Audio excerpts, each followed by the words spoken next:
There's a ranger station outside Springdale, Utah, that closes to the public at 5 in the afternoon.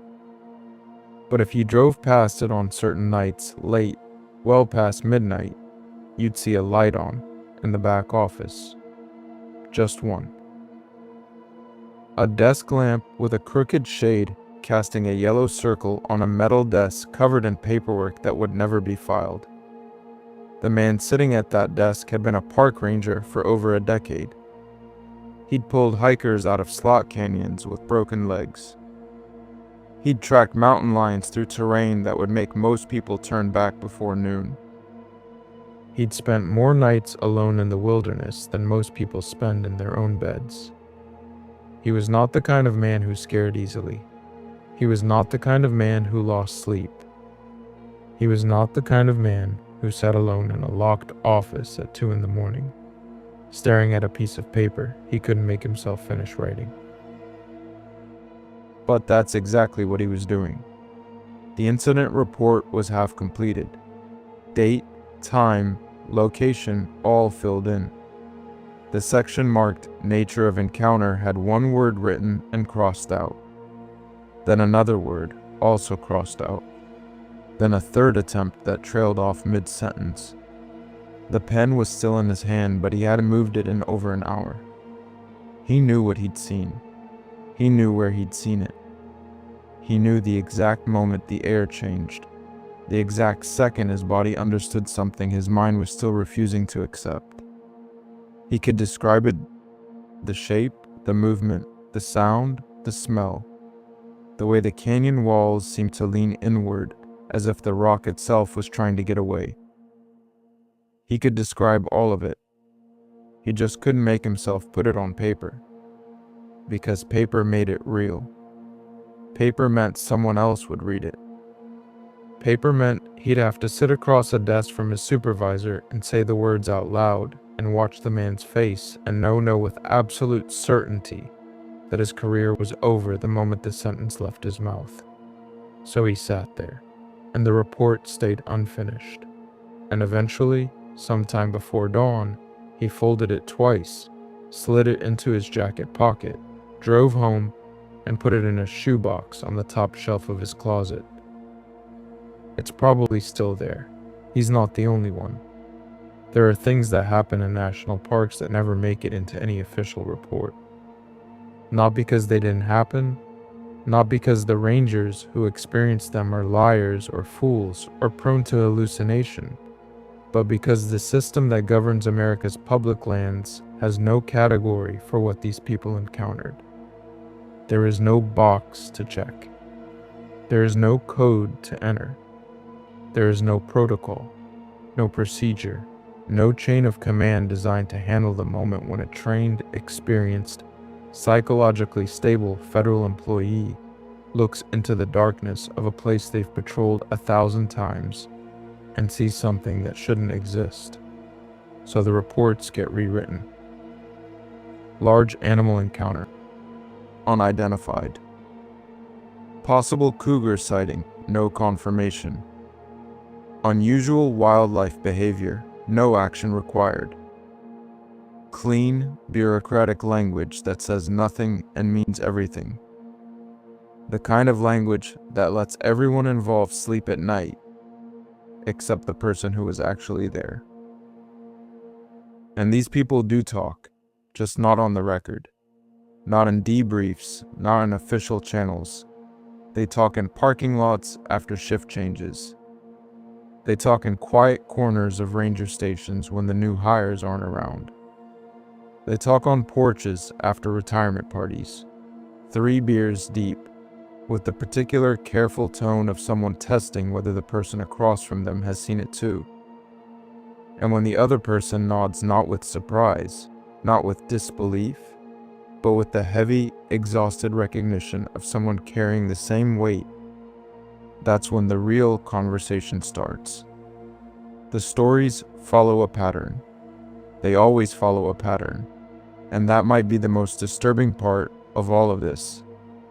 Because these rangers don't know each other. They work in different parks, different states, different ecosystems separated by thousands of miles of open country. A woman in the Grand Canyon has never spoken to a man in the Great Smoky Mountains.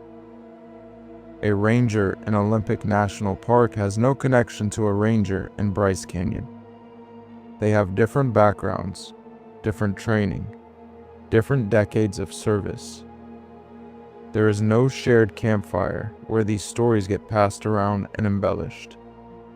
There is no forum, no message board, no secret ranger network where people compare notes. And yet they all describe the same thing. Something in the wilderness that watches. Something that moves through terrain no animal should be able to navigate, with a silence that no living creature of that size should possess. Something that imitates sounds, voices, patterns of movement, with an accuracy that suggests not just mimicry, but comprehension. Not a recording, not an echo.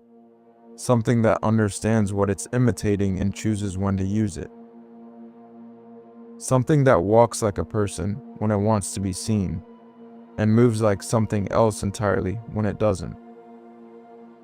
The indigenous peoples whose land these parks were built on have a name for it.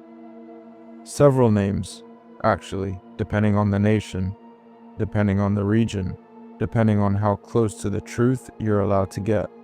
Most of those names are not spoken casually.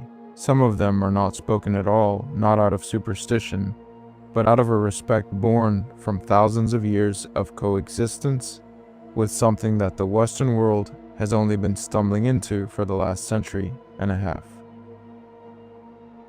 The Rangers don't use those names. Most of them don't even know them. What they know is simpler and in some ways worse.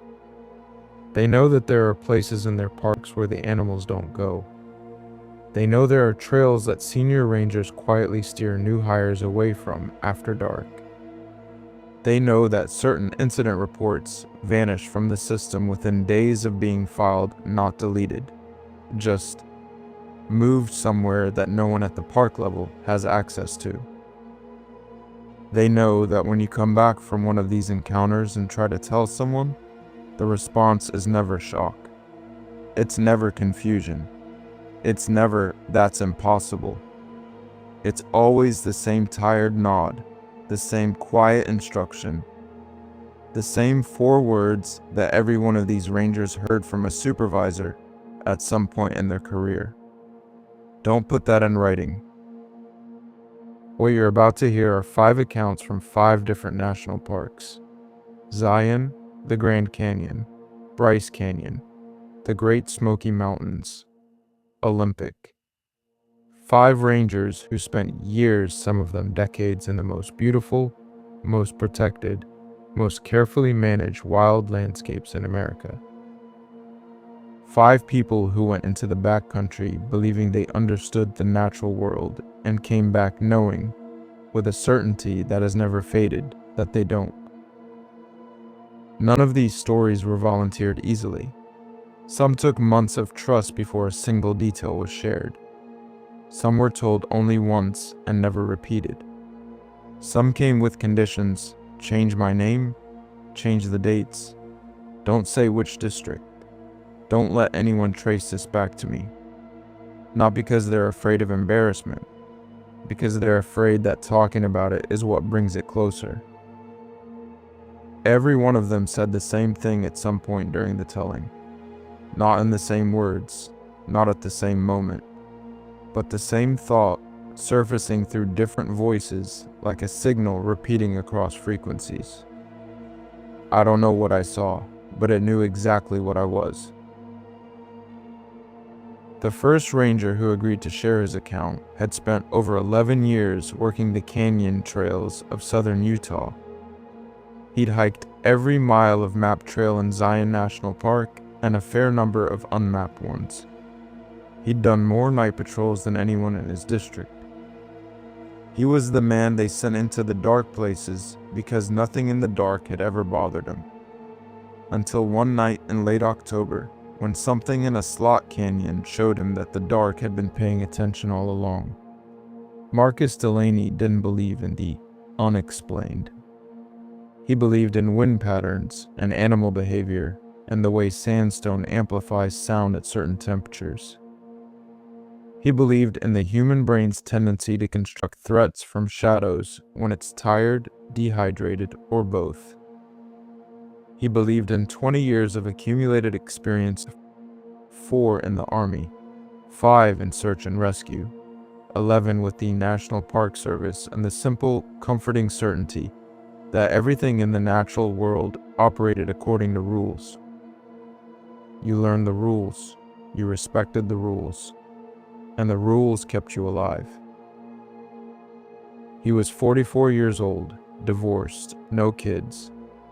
He lived alone in a 1-bedroom rental outside Springdale, Utah, close enough to hear the tour buses grinding through town on summer mornings, far enough to forget they existed by nightfall. His apartment was sparse in the way that single men's apartments become when there's no one around to suggest otherwise. A couch, a television. He rarely turned on.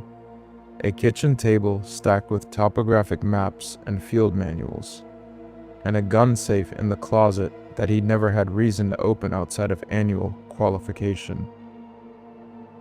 He wasn't lonely. At least he told himself he wasn't. He'd simply built a life that ran most efficiently without company. He preferred the night shifts, always had. Most rangers angled for daylight hours, better weather, better visibility. The occasional conversation with a grateful tourist who made you feel like your job meant something. Marcus didn't need that. He needed the silence. The canyon at night was a different country, a different planet. The walls rose up on either side like the ribs of something enormous and long dead, and the sky above was so narrow that the stars looked like a river of light pouring through a crack in the earth. The sounds were cleaner at night, more honest. You could hear a coyote from 3 miles away. You could hear the click of a lizard crossing bare rock 50 yards off. You learned the soundtrack of the canyon the way a conductor learns a symphony, every instrument, every rest, every note that belonged, and every note that didn't. In 11 years, he'd never heard a note that didn't belong. Late October in Zion is a different season from the one the tourists know. The heat breaks, the crowds thin to almost nothing. The cottonwoods along the Virgin River go gold and then go bare, and the canyon takes on the hollow, ringing quality of an empty cathedral. The night patrols in October were Marcus's favorite, cool enough to move comfortably, quiet enough to hear yourself think, dark enough to feel like the last man on earth, which, inside the canyon at 2 in the morning, he functionally was. The call came in around 4:30 on a Tuesday afternoon. A day hiker had reported seeing someone off-trail deep in one of the closed slot canyons, a narrow tributary that branched off the main road and had been shut down since August after a flash flood scoured the floor loose. The hiker said they'd seen a figure moving in the shadows about a 1/4 mile past the closure gate. No pack, no headlamp, just a shape walking slowly through a section of canyon that was officially off limits and structurally compromised. Standard procedure. Probably a clueless tourist who'd climbed the gate and wandered in for photos. It happened a few times a month, even in the off-season. Marcus radioed that he'd take the sweep. His supervisor, Harlan, acknowledged without comment. Routine. Marcus drove to the trailhead, parked, and started hiking in at 5:15. The sun was low enough that the canyon walls had already swallowed most of the direct light, but there was still a warm amber glow along the upper rims, the last light of day clinging to the highest edges of sandstone like something reluctant to let go. He knew this trail the way he knew the distance from his bed to his bathroom. Every switchback, every cairn, every place where the trail narrowed and the walls leaned close enough to touch with outstretched arms. He could have walked it blindfolded. He reached the closure gate at 5:40. The chain was intact. The lock was untouched. No fresh tracks on the sandy approach. No scuff marks on the gate. If someone had climbed over, they'd done it without leaving a trace, which was possible but unlikely. Most tourists who ignored closure signs weren't the type to cover their tracks. He climbed the gate himself and dropped down the other side. The canyon narrowed almost immediately. The walls went from 20 feet apart to 10, then to 6. The sky above became a ragged strip of deep blue, darkening toward violet. The temperature dropped not gradually, the way it does in open terrain, but all at once, like stepping through a doorway into a room that hasn't been heated. The air was different in here, thicker, damp despite the desert. It tasted like wet stone and something older than stone. He followed the canyon floor for a quarter mile. The flood damage was visible everywhere. The walls scoured smooth to a height of about 8 feet. The floor stripped to bare rock in places, sand deposited in curved drifts against every bend. No footprints, no litter. No sign that any human being had been in here since the closure. He stopped every 100 yards and called out, "Park ranger, is anyone in here?" and listened to his voice bounce off the walls and come back to him from 3 directions at once, distorted, flattened, sounding less like his own voice each time.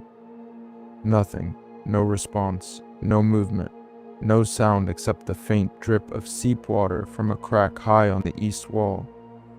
Marcus checked his watch. 5:55. The light above the canyon walls was almost gone. He had about 20 minutes of usable twilight left. He decided to push another quarter mile. If he found nothing, he'd turn around, hike out, file a no-contact report, and be home by 8. He pushed forward. The canyon narrowed further. In places he had to turn sideways to pass through, his chest brushing one wall and his pack scraping the other. The sky above was a sliver now barely wide enough to see, deep purple fading toward black. His flashlight was on, but the beam felt inadequate in here, swallowed by the walls before it reached more than 30 feet ahead. And then he heard the footsteps. They came from behind him, distinct, clear. The unmistakable sound of something walking on bare sandstone. A steady rhythm step. Step, step, step, like boot soles on rock. Not hurried, not hesitant. The pace of someone who was simply following at a comfortable distance. Marcus stopped. The footsteps didn't stop immediately. They took one more step, then a half step, then silence. Like whatever was walking hadn't been watching him stop. Like it had been listening to its own rhythm and needed a moment to realize the rhythm ahead of it had changed. Marcus turned around. His flashlight beam hit the canyon wall behind him, caught the curve of the last bend about 20 yards back. Nothing. Empty rock, empty air. The drip of seep water somewhere high and out of sight. "Hello?" he called. "Park service. Is someone there?" His voice hit the walls and fractured. He heard someone come back to him 3 times, each repetition thinner and less recognizable than the last. Then silence again. He waited. 30 seconds, a minute, nothing moved, nothing breathed. The canyon was empty. He turned back around and continued forward. The footsteps resumed, same pace, same rhythm, same steady, unhurried gait. But something was different this time. The timing was slightly off. The interval between steps wasn't consistent the way human footsteps are consistent. It was close enough that his conscious mind almost accepted it, but his body knew. The hair on his forearms rose. His grip tightened on the flashlight without any conscious instruction from his brain. Some part of him that was older than language, older than reason, older than everything his training had ever taught him, was sending a signal that his rational mind kept trying to override.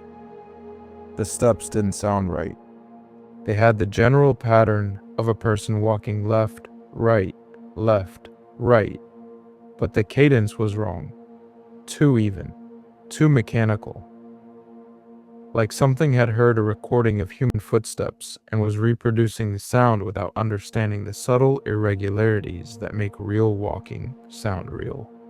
The way one foot always lands a little harder than the other.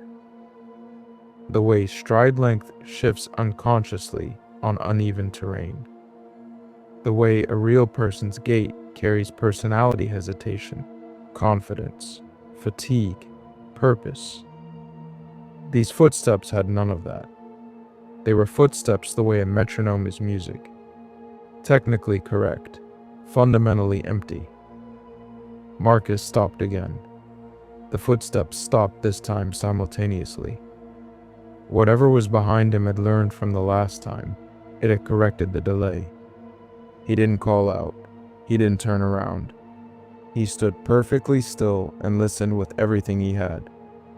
The canyon was silent except for the seep water and his own breathing and the blood pushing through his ears. No wind, no insects, no coyotes. Nothing. Then he heard breathing, not his own, behind him. Close enough that if the canyon weren't so narrow, he would have estimated 20 feet, maybe 15. Breathing that was slow, measured, and deeper than a person breathes. The kind of breath drawn by lungs that were too large for the body they were inside, or by something that was breathing not out of biological necessity, but out of practice. Like it was imitating the act of breathing the same way it was imitating the act of walking. Marcus made a decision. He didn't make it rationally.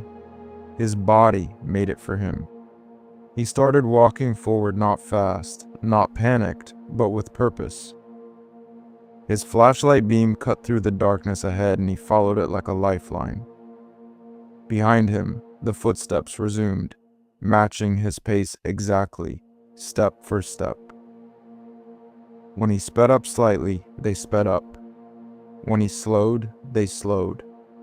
The breathing continued slow, wet, rhythmic. Always the same distance, never closing the gap, never falling behind. Following with the patience of something that had nowhere else to be, and all the time in the world. Marcus rounded a bend and the canyon opened slightly a wider section, maybe 15 feet across, where the walls pulled back just enough to let the moonlight reach the floor. He saw the full length of the next stretch clearly.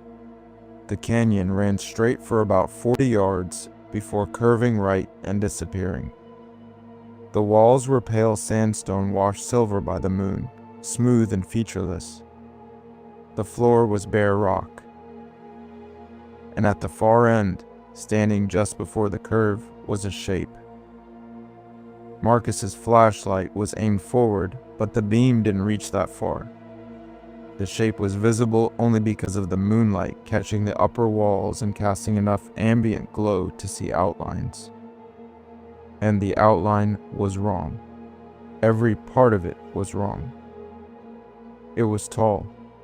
Not tall in the way a tall person is tall, in the way that something has been stretched. 7 feet, maybe more.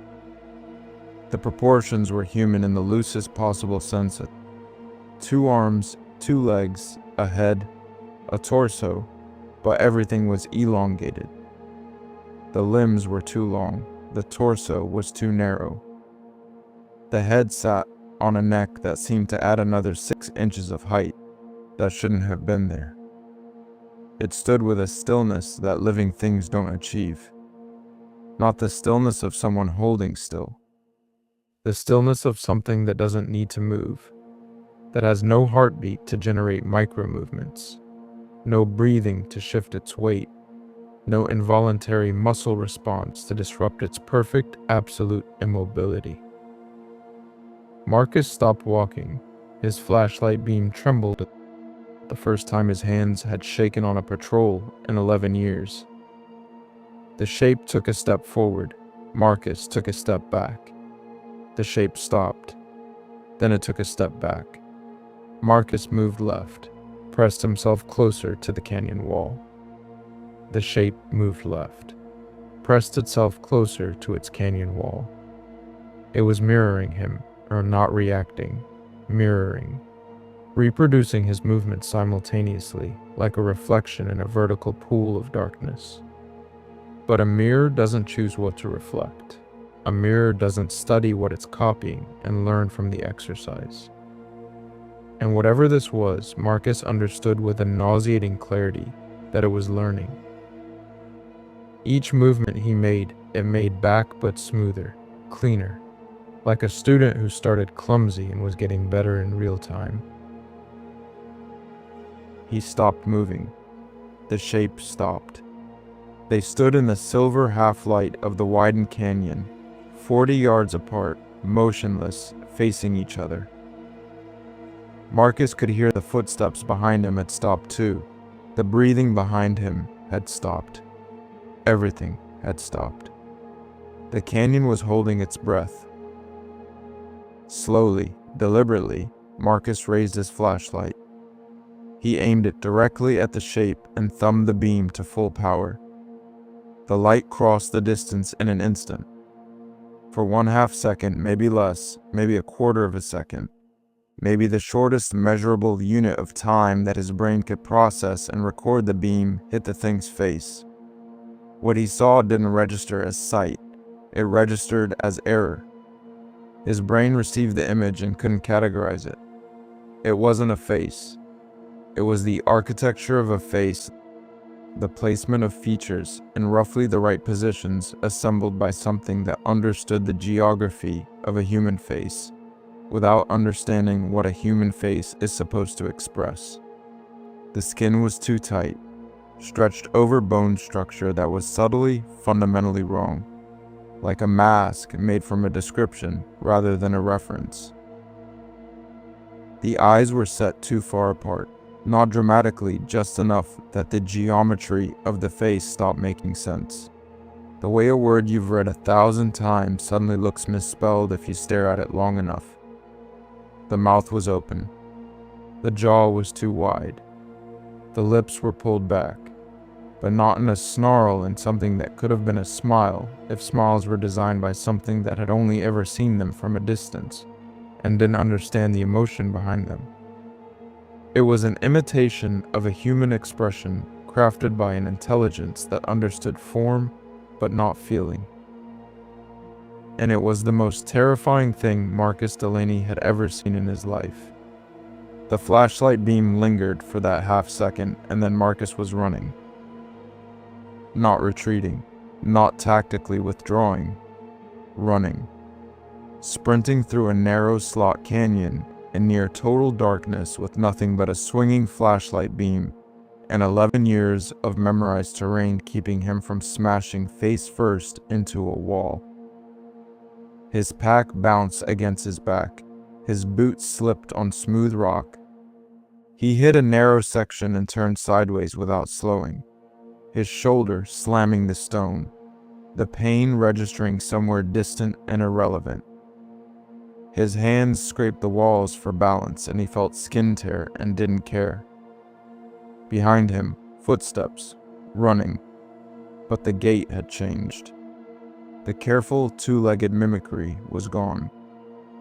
What he heard now was something moving on 4 points of contact, hands and feet slapping stone in a rapid, fluid gallop that was faster than anything on 2 legs had any right to be.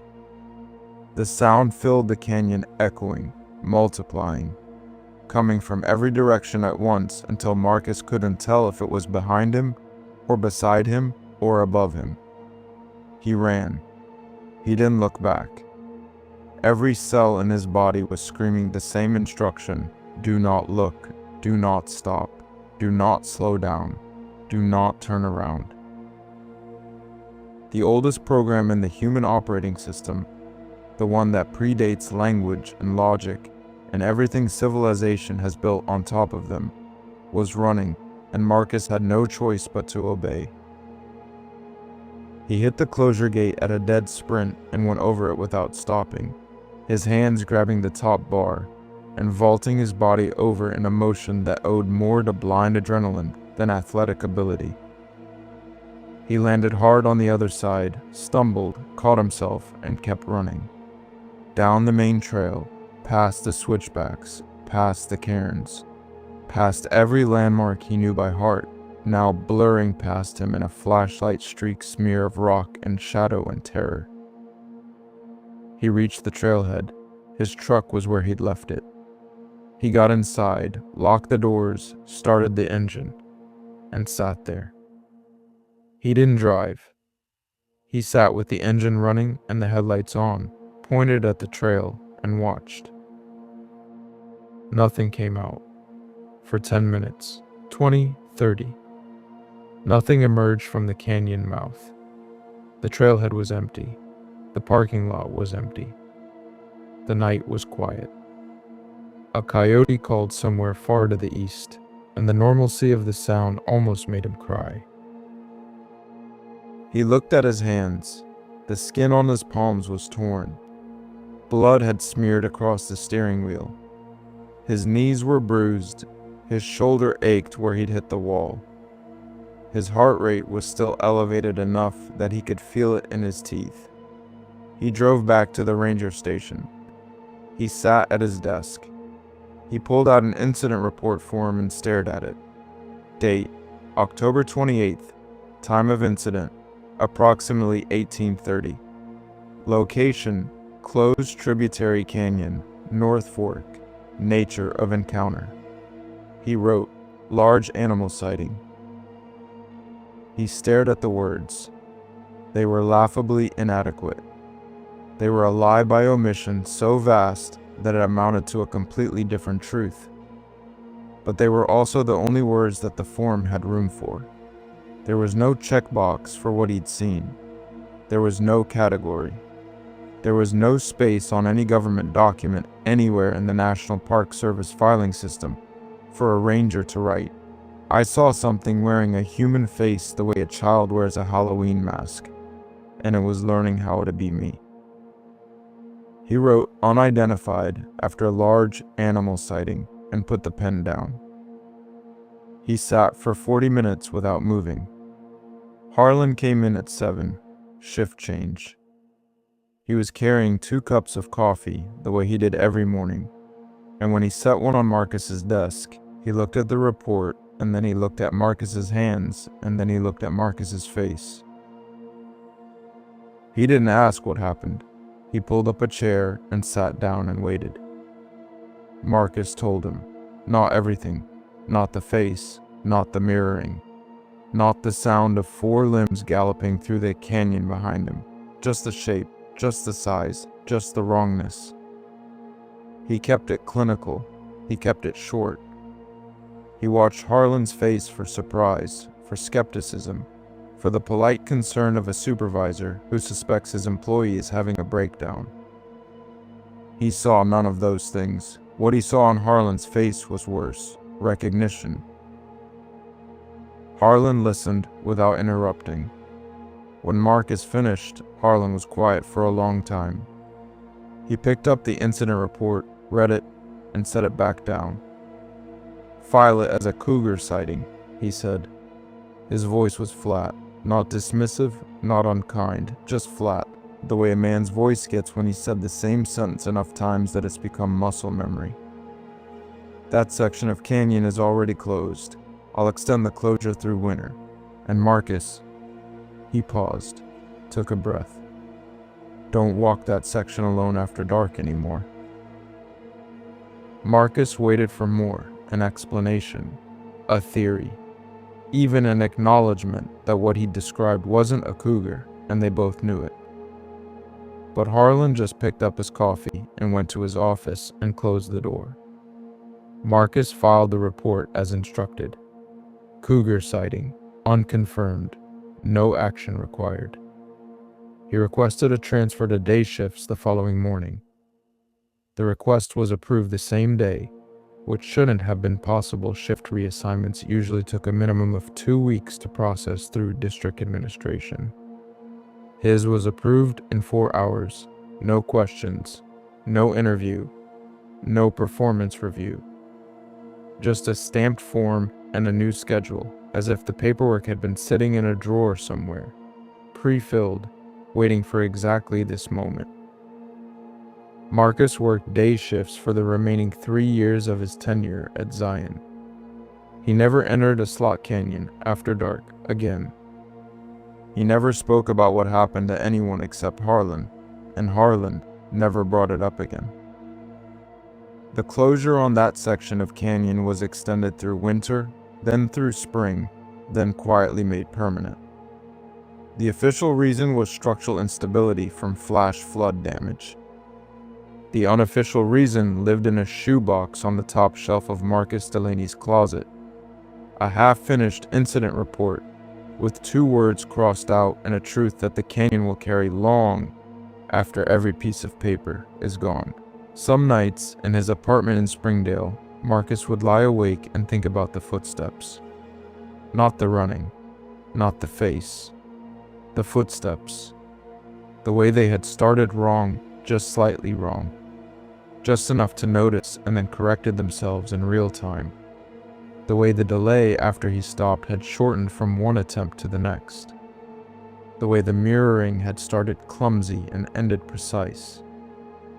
It wasn't trying to scare him, it was practicing. And that thought, more than anything else, more than the face, more than the sound, more than the 30 minutes he spent in his truck with the doors locked and the headlights burning, is the one that followed him out of the canyon and never left. Story 2. Elena Vasquez had a theory about fear.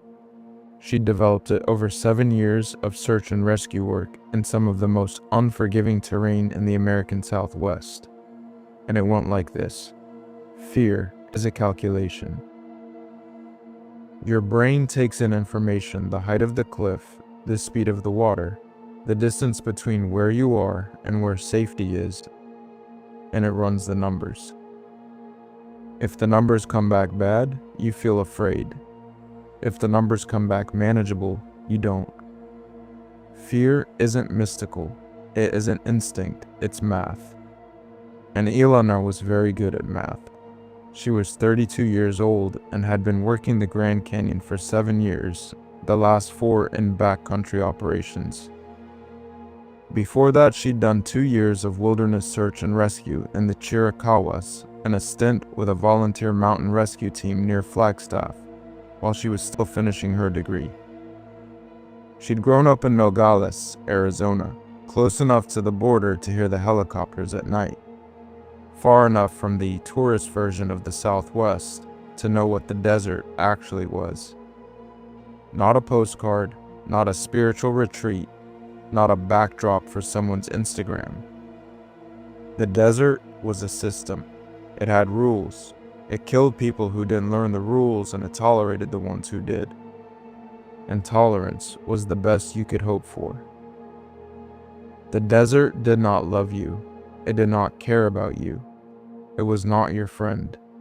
It was a machine made of heat and rock and distance, and Elena respected it the way a mechanic respects a running engine, with attention, with knowledge, and with her hands where she could see them. Her colleagues respected her because she was competent.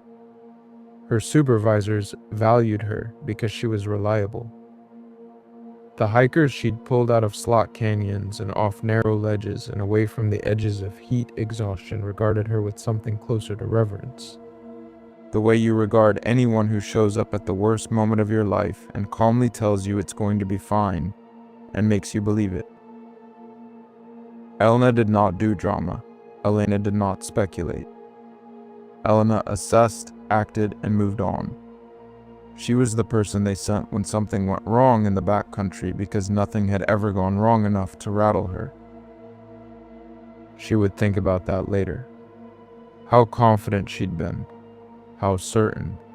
how absolutely convinced that 7 years of running the numbers had prepared her for every variable the canyon could produce. The patrol was routine, a 3-day solo loop along the Tonto platform, the broad, relatively flat bench that runs along the inside of the canyon about 2/3 of the way down. December, early winter. The canyon was empty in the way it only gets in the cold months, when the rim temperatures drop below freezing, and the tourists retreat to the lodge and the mule trains stop running, and the whole place reverts to what it was before anyone built railings and visitor centers and gift shops selling dream catchers made in China. In December, the Grand Canyon remembered that it was not a national park. It was a wound in the earth a mile deep and 10 miles wide and 2 billion years old, and the things that lived inside it didn't care what the brochure said. Elna checked in with dispatch at the south rim, shouldered her pack, and started down. The descent took most of the first day switchbacks, dropping through layers of geological time, the air warming as she went deeper, the sky shrinking overhead until it was a bright strip of blue, framed by walls of Kaibab limestone and Coconino sandstone and Hermit shale, each layer a different color, a different epoch, a different version of the planet she lived on. By late afternoon, she was on the Tonto platform, setting up camp at a designated backcountry site about 6 miles from the nearest trail junction. She was, by any reasonable measure, alone. No other rangers in her sector, no hikers with permits for this zone. No one within radio range except dispatch, and even that signal was unreliable this deep. She didn't mind. Solitude was the point. Out here, the math was simple. Water, food, shelter, navigation, weather. No variables she hadn't accounted for, no unknowns. The first day passed without incident. She covered her assigned route. She checked trail markers, she noted erosion patterns and water levels. She logged 2 bird species she hadn't seen in the canyon before and made a mental note to tell the wildlife team.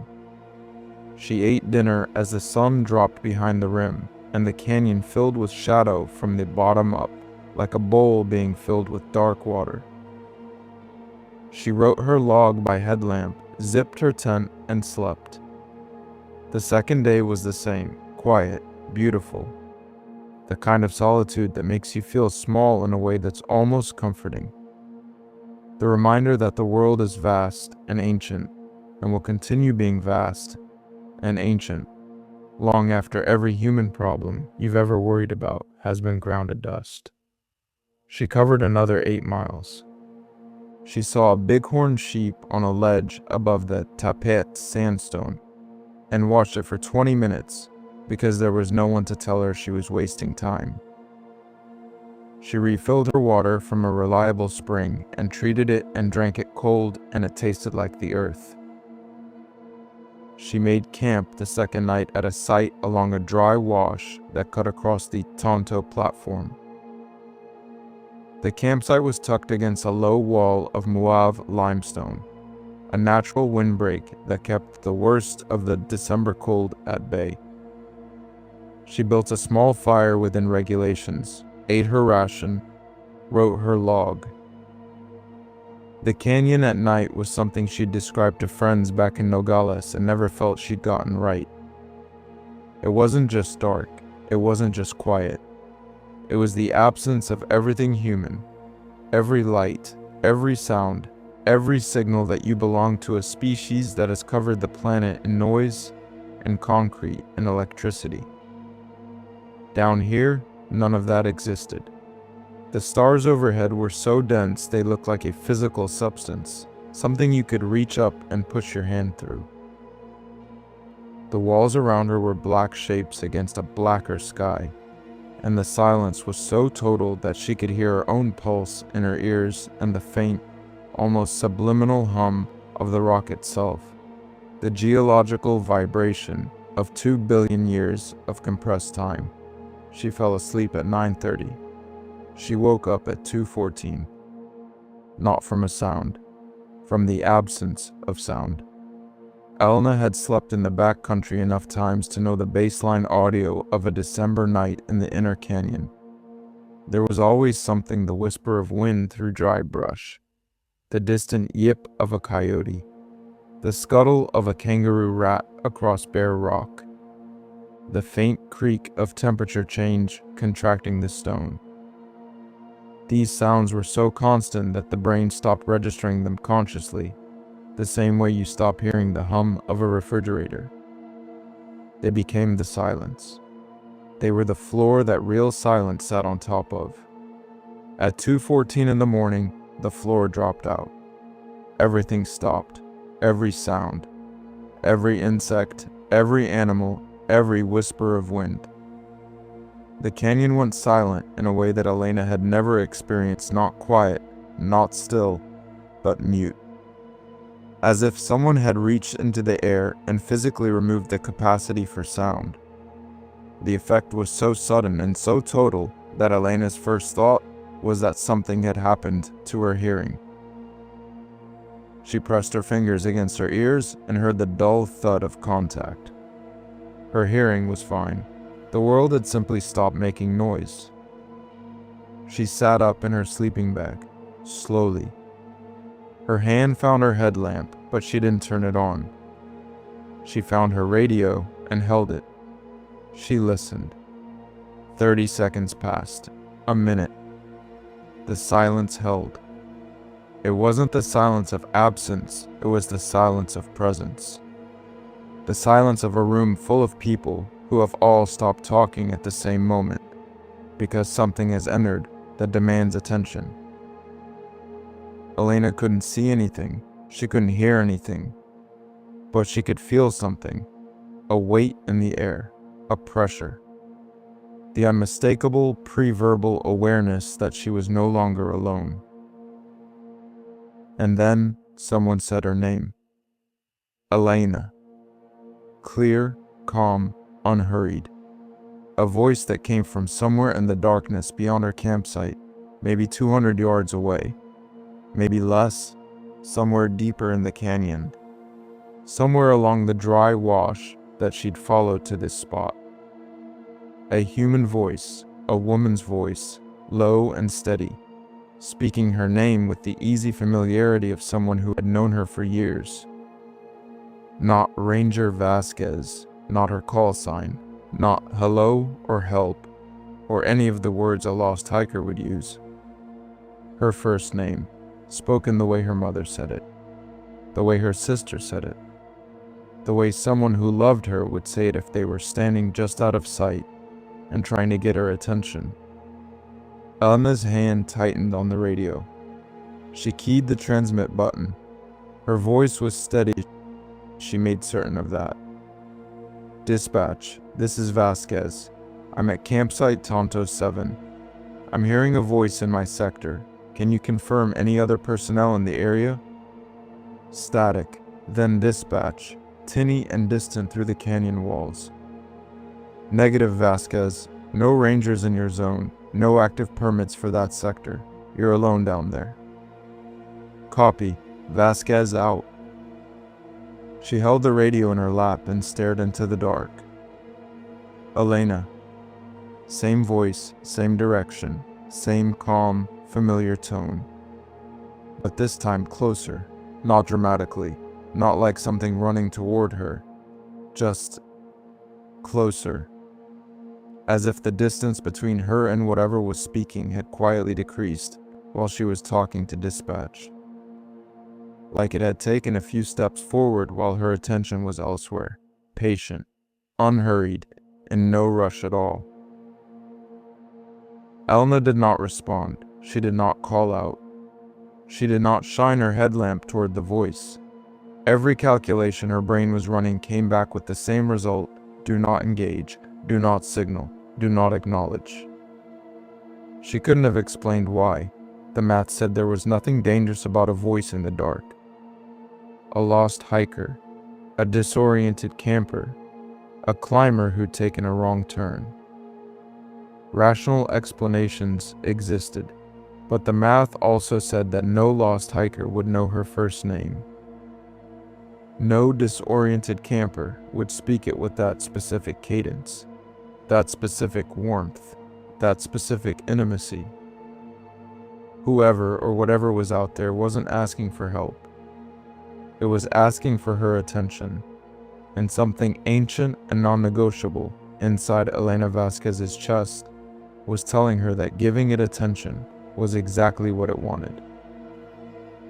She killed her fire, quickly, quietly, smothering the coals with sand until the campsite was in total darkness. She moved to the far side of her site, pressed her back against the mauve limestone wall, and sat. Flashlight off, headlamp off, radio in one hand. The other hand resting on the bear spray clipped to her belt, a gesture of habit more than hope. The voice continued. It came at irregular intervals. Sometimes a minute between calls, sometimes 5, sometimes 10. Always her name, always from the same general direction. The wash, somewhere downstream, always calm, always familiar. And always, with each repetition, incrementally closer. Elena counted the calls, she counted the intervals. She tried to calculate the rate of approach, the way she would calculate the approach speed of a flash flood, or a lightning front reduce the unknown to data, reduce the data to a number, reduce the number to a plan. But the intervals were inconsistent. The distance shifts were inconsistent. Whatever pattern existed was one she couldn't decode. It wasn't behaving like a person walking toward her. It was behaving like something that understood the concept of approach, but was choosing its own rules for how to execute it. At call number 11, approximately 40 minutes after the first, the voice changed. It stopped saying her name. It said something else. A sentence, in Spanish. Ven aquí mía, no tengas miedo. Come here, my girl, don't be afraid. Elena's vision blurred, not from tears from the sudden, violent collision of two realities that could not coexist. Because she knew that sentence. She knew those exact words, in that exact order, spoken in that exact cadence. Her mother had said them to her every night when she was small, when thunderstorms rolled through the valley and Elena would stand in the hallway, too afraid to go back to her room and too proud to admit it. Her mother would appear in the doorway of the kitchen and kneel and hold out her arms and say those words, and Elena would go to her, and the thunder would stop being frightening. It was the most private, most protected memory she carried. A memory she had never shared with anyone. A memory that lived in a part of her that was sealed off from the world, a room inside her that no one else had a key to. And now it was coming out of the darkness at the bottom of the Grand Canyon at 2:30 in the morning, spoken by a voice that was not her mother's, but was using her mother's words with her mother's rhythm and her mother's warmth. Eleni pressed her back against the limestone so hard that the rock cut through her jacket. She didn't move. She didn't breathe. She wasn't running the numbers anymore. The math had failed. There was no calculation for this. There was no variable in any equation she'd ever learned that accounted for something reaching into the most private room of her memory and taking what it found and playing it back to her from the dark. The voice said the sentence again. Same words, same cadence. But now there was something wrong with it, a quality she couldn't name. A distortion at the edges, like a recording played at very slightly the wrong speed. The warmth was there, but it was hollow. The familiarity was there, but it was performed. Like something had captured the frequency of love and was transmitting it without understanding what it meant. Elena did something she had never done in 7 years of backcountry work. She closed her eyes and she prayed. Not to any specific god, not in any specific language, just the formless, desperate prayer of a person who has realized that the world contains something her training never prepared her for, and the only thing left is whatever lives in the space between knowing and not knowing, the oldest shelter the human mind has ever built. She prayed, and she did not answer the voice. It continued for another hour. Sometimes her name, sometimes the Spanish sentence. Once, just once, it made a sound that wasn't words at all. A low, vibrating hum that she felt in her sternum more than heard with her ears. A sound that made the limestone behind her back resonate like a struck bell. A sound that didn't belong to any vocal cord she'd ever studied. And then, sometime around 4 in the morning, the sound stopped. The silence held for several minutes, the same smothering, absolute silence that had preceded the voice. And then, gradually, like instruments rejoining an orchestra, one by one, the canyon came back. A coyote far to the west, wind through dry brush, the skitter of a small animal across rock, the baseline audio of the desert at night, restored, as if someone had lifted their hand from a mute button. Elena didn't move until she saw light on the upper walls. Not sunlight pre-dawn, the first gray suggestion that the world above the canyon rim still existed. She packed her camp in 6 minutes. She didn't eat, she didn't write her log. She shouldered her pack and started hiking east, toward the nearest trail junction, toward the ascent route, toward the rim. She walked fast, not running. Running in the inner canyon with a full pack is a good way to break an ankle and die, but fast. Purposeful. The kind of pace that says I am leaving and I'm not stopping. About a mile from her campsite, she saw the tracks. They were in a patch of soft sand at the edge of the wash, the same wash the voice had come from. She almost walked past them. She almost kept going. But 7 years of training is a hard thing to override. And the part of her brain that was still a ranger, still a professional, still a person who documents what she finds, made her stop and look down. The prints were not boot prints. They were not bare human footprints. They were not the tracks of any animal she had cataloged in 7 years of backcountry work in the Grand Canyon. They were elongated, 5-toed. The toes were spread wider than a human foot spreads, and the digits were too long, the proportions closer to fingers than toes. The arch was wrong, too high, too narrow, as if the foot was designed for gripping rather than walking. And the stride length between prints was impossible. 4 feet, 4.5, maybe 5. No human being alive covers 5 feet in a single walking stride. Whatever made these prints was either extraordinarily tall or was moving its legs in a way that human biomechanics doesn't allow it, extending, stretching, reaching with each step, like something whose joints operated on a different blueprint. The prints came from downstream, from the direction the voice had come from. They followed the wash toward her campsite, steady and unhurried, the same patient pace she'd heard in the footsteps of the voice. And they stopped 30 feet from where her tent had been. 30 feet. Close enough to see the tent. Close enough to see the smothered fire.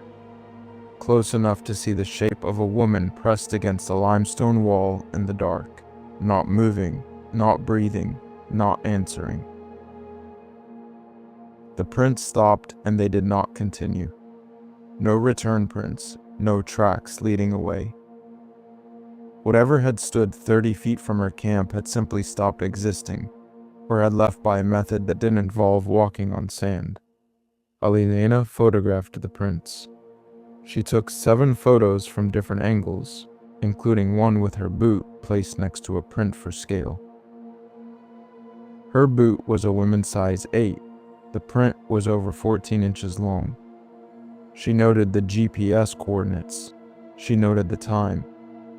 She did all of this with the mechanical precision of someone whose body is performing a task, while their mind is somewhere else entirely, somewhere far away, somewhere safe, somewhere where the math still works. She hiked out. She made the rim by early afternoon, which was at least 2 hours faster than the route should have taken. Her legs ached, her feet were blistered. She didn't care. At the ranger station, she filed her report. Animal tracks, unidentified species, photographed for wildlife records. She did not mention the voice. She did not mention her mother's words. She did not mention the hour she spent pressed against a wall in the dark, listening to something use her own memories as bait. She filed the report and signed it and placed it in the tray and walked to the break room and sat down and stared at the wall. She was still sitting there 2 hours later when Tommy Bigay found her. Tommy was a maintenance worker. Navajo. Quiet in the way that some people are quiet. Not because they have nothing to say, but because they've learned that most of the important things can't be said, only carried. He'd worked at the park for 12 years, longer than most of the rangers, doing the invisible work that kept the trails passable and the facilities functional. He and Elena had a professional friendship, cordial, occasionally warm, never deep. They exchanged greetings. They talked about weather.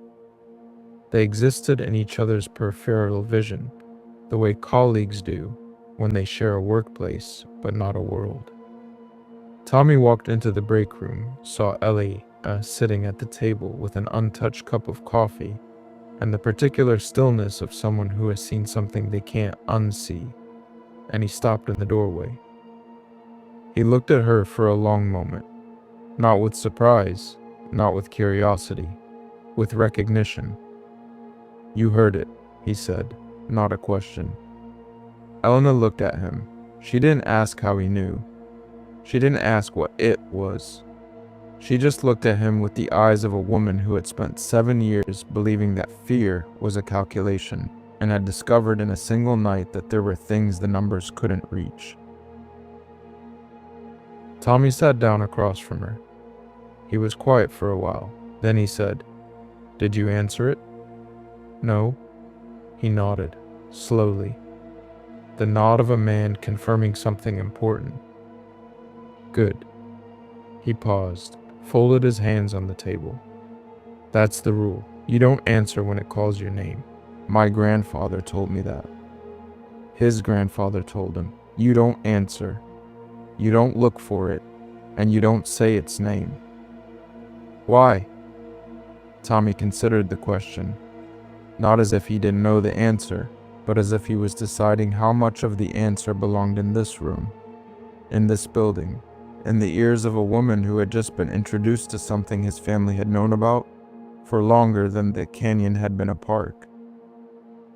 "Because if you answer," he said, "it learns your voice, it takes it, and then it can use your voice to call other people. People who trust you, people who would come if they heard you calling. And they would follow your voice into the dark, and they would not come back." Elena stared at him. The break room hummed with fluorescent light. Somewhere outside, a tourist bus was idling. Somewhere above them, people were taking photos of the sunset and posting them to social media with captions about how beautiful the canyon was, how peaceful, how spiritual. "How long has it been down there?" she asked. Tommy looked at her with an expression that was almost gentle, almost sad. "It's not down there," he said. "It's not in the canyon. The canyon is just where it goes when it's hungry." He stood up. He pushed his chair in. At the doorway, he paused and said without turning around, "You did the right thing. Not everyone does." Then he left, and Elena sat alone in the break room with her cold coffee and the fluorescent hum and the knowledge that the most rational woman in the Grand Canyon had just been told that the canyon was someone else's hunting ground, and the most rational thing she could do was believe it. She never did a solo backcountry patrol again. The reassignment came through without her requesting it. Her supervisor simply adjusted her schedule, moving her to rim-based operations, day shifts, visitor contact, no conversation, no explanation, no paperwork that she saw, just a quiet, seamless transition, as if the system had a protocol for exactly this situation. As if there was a step in the process between Ranger goes into the canyon alone and Ranger comes back different, and that step was, don't send them back. Alana accepted the change. She didn't fight it. She didn't ask why it happened so smoothly, or why her supervisor didn't seem surprised, or why, when she mentioned the photographs of the tracks to the wildlife team, they thanked her politely and she never heard about the photos again. They didn't vanish dramatically. They didn't get classified or confiscated. They simply entered the system and ceased to exist as a topic anyone was willing to discuss.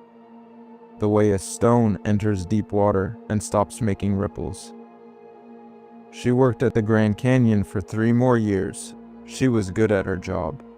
She was professional, reliable, respected. She answered every question about the canyon's geology, its wildlife, its history, its trails. She answered every question except one. On quiet evenings, when the tourists had gone and the rim was empty and the canyon below was nothing but darkness and depth, and 2 billion years of silence, Elena would sometimes stand at the railing and look down. Not searching, not listening. Just standing there with the weight of knowing something that the safety briefings don't cover, and the trail maps don't show, and the gift shop doesn't sell. Somewhere below the rim, in a darkness deeper than the absence of light, something knew her name. It knew her mother's voice. It knew the words that meant safety and love and home. And it was patient. It was unimaginably, incomprehensibly patient. It had been calling names into the dark since before the canyon was a park, before the rim had railings, before anyone thought to charge admission to stand at the edge of something that old and that hungry and look down. And every now and then, someone answered. Story 3: Nate Schiller had fallen in love with Bryce Canyon the way some people fall in love with a person, suddenly, completely, and without any rational explanation that would hold up under scrutiny. He'd been 23 years old, fresh out of Ohio State with a geology degree and no particular plan, driving across the country in a used Subaru because he couldn't think of a better thing to do with a summer that had no structure. He'd stopped at Bryce on a whim. He'd walked to the rim, looked down into the amphitheater, and felt something shift inside his chest that he would spend the next 5 years trying to articulate and never quite managing. The hoodoos did it, thousands of them, tens of thousands. Tall, thin pillars of sedimentary rock standing in rows and clusters and solitary formations across the floor of a vast natural amphitheater, carved by 60 million years of frost and rain and the slow, patient insistence of water finding cracks. They range from a few feet tall to over 100 spires and towers and columns of red and orange and white stone that look from the rim like the ruins of a city built by something that understood architecture, but not human scale. They looked deliberate. They looked designed. They looked like someone had meant them to be there, standing in their silent thousands, facing east, waiting for something that hadn't arrived yet. Nate had stood at the rim for over an hour. He'd missed his planned stop in Page, Arizona. He'd missed dinner.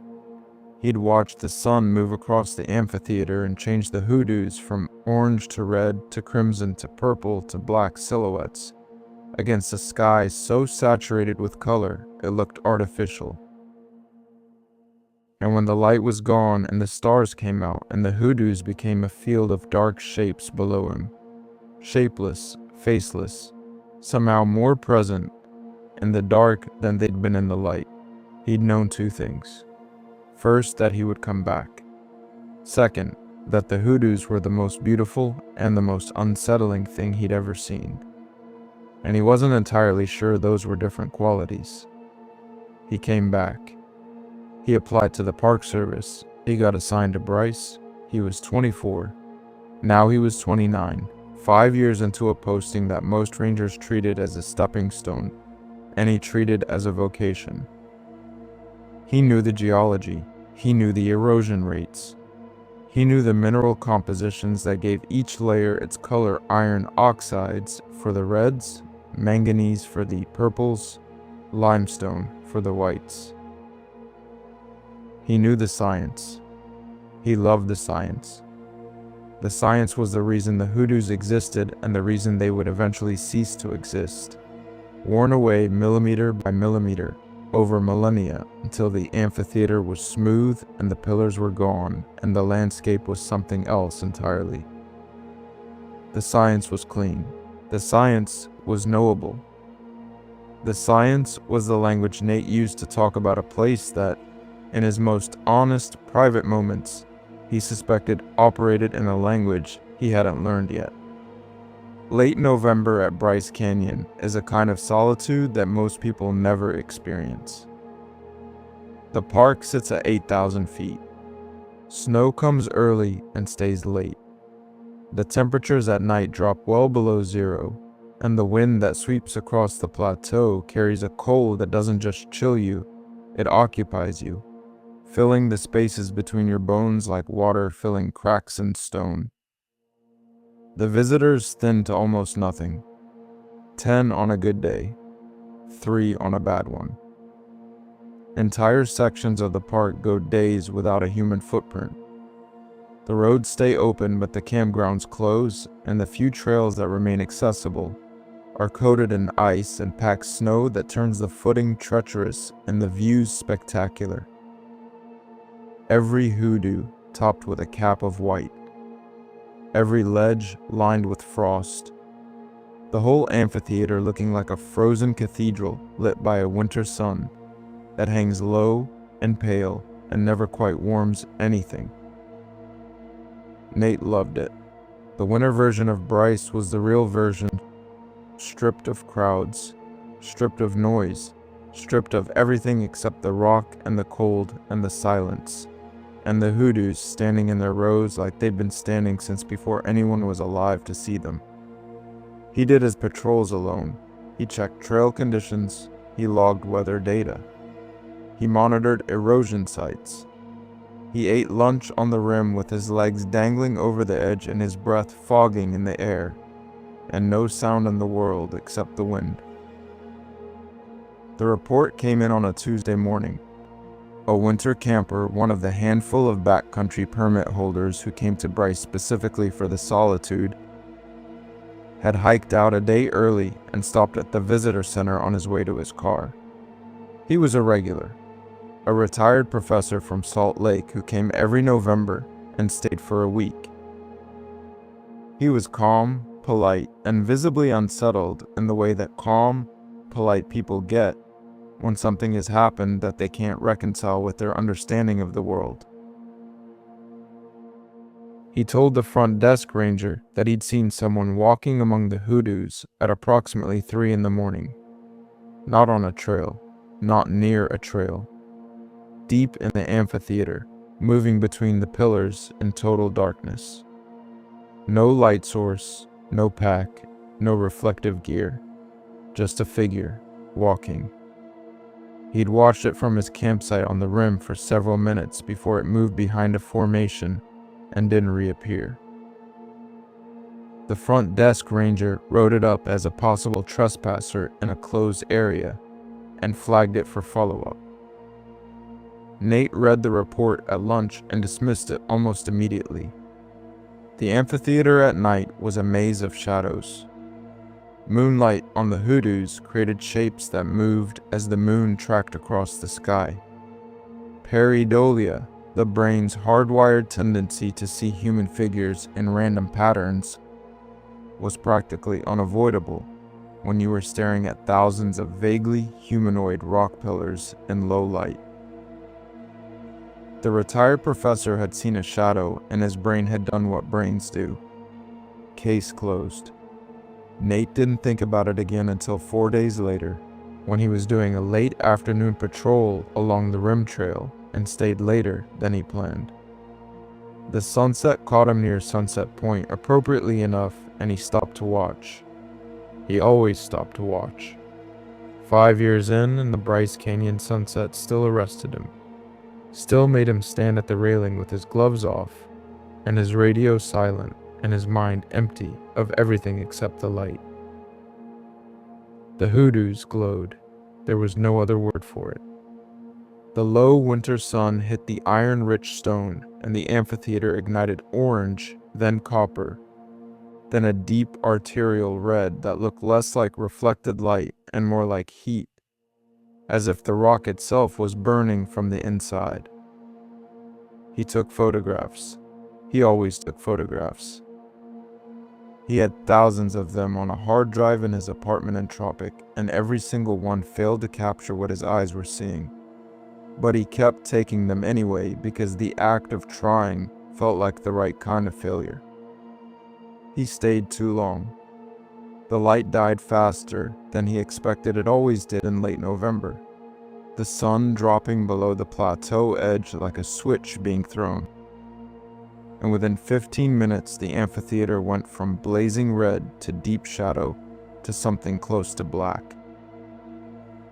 The hoodoos, which had been glowing pillars of warm stone a moment ago, became dark shapes, silhouettes, standing figures, rows and rows and rows of them, stretching across the amphitheater floor in every direction, motionless, faceless, their caps of snow making them look like they were wearing hoods. Nate felt something he hadn't felt at Bryce before.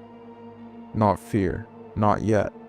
Something subtler, a shift in the quality of his attention. The way you become aware of a sound you've been hearing for a while without registering. The moment it crosses the threshold from background to foreground, and suddenly you can't unhear it.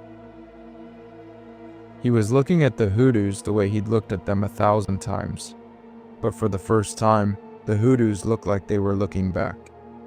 Pareidolia, he told himself. The same phenomenon he'd used to dismiss the professor's report. The brain sees what it expects to see. Rock pillars in low light look like standing figures. This is known. This is documented. This is science. He turned on his flashlight and started walking back along the rim trail. The snow crunched under his boots. The cold was deepening. His breath came in thick clouds that the flashlight beam turned into momentary ghosts before the wind carried them away.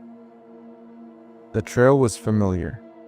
Every turn, every bench, every interpretive sign, he could have walked it in his sleep.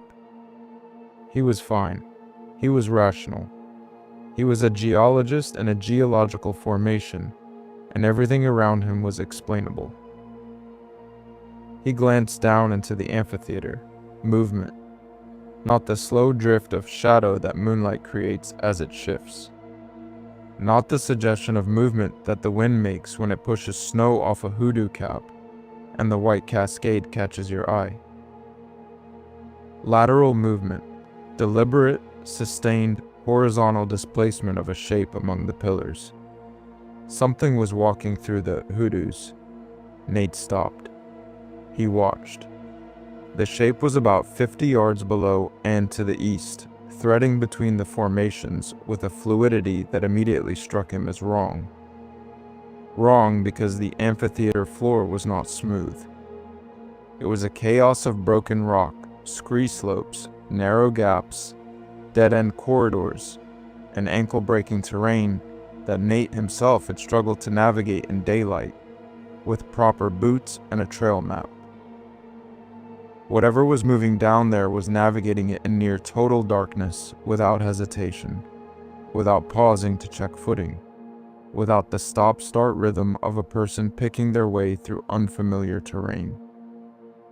It moved the way water moves through a stream bed, finding the path of least resistance without thinking, because it already knew the path. Because it had always known the path.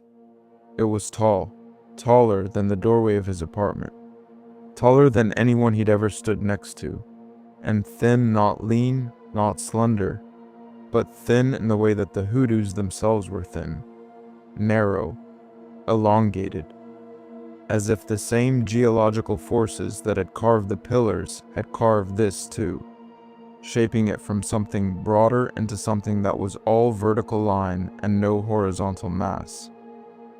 It moved on two legs, but the gait wasn't right.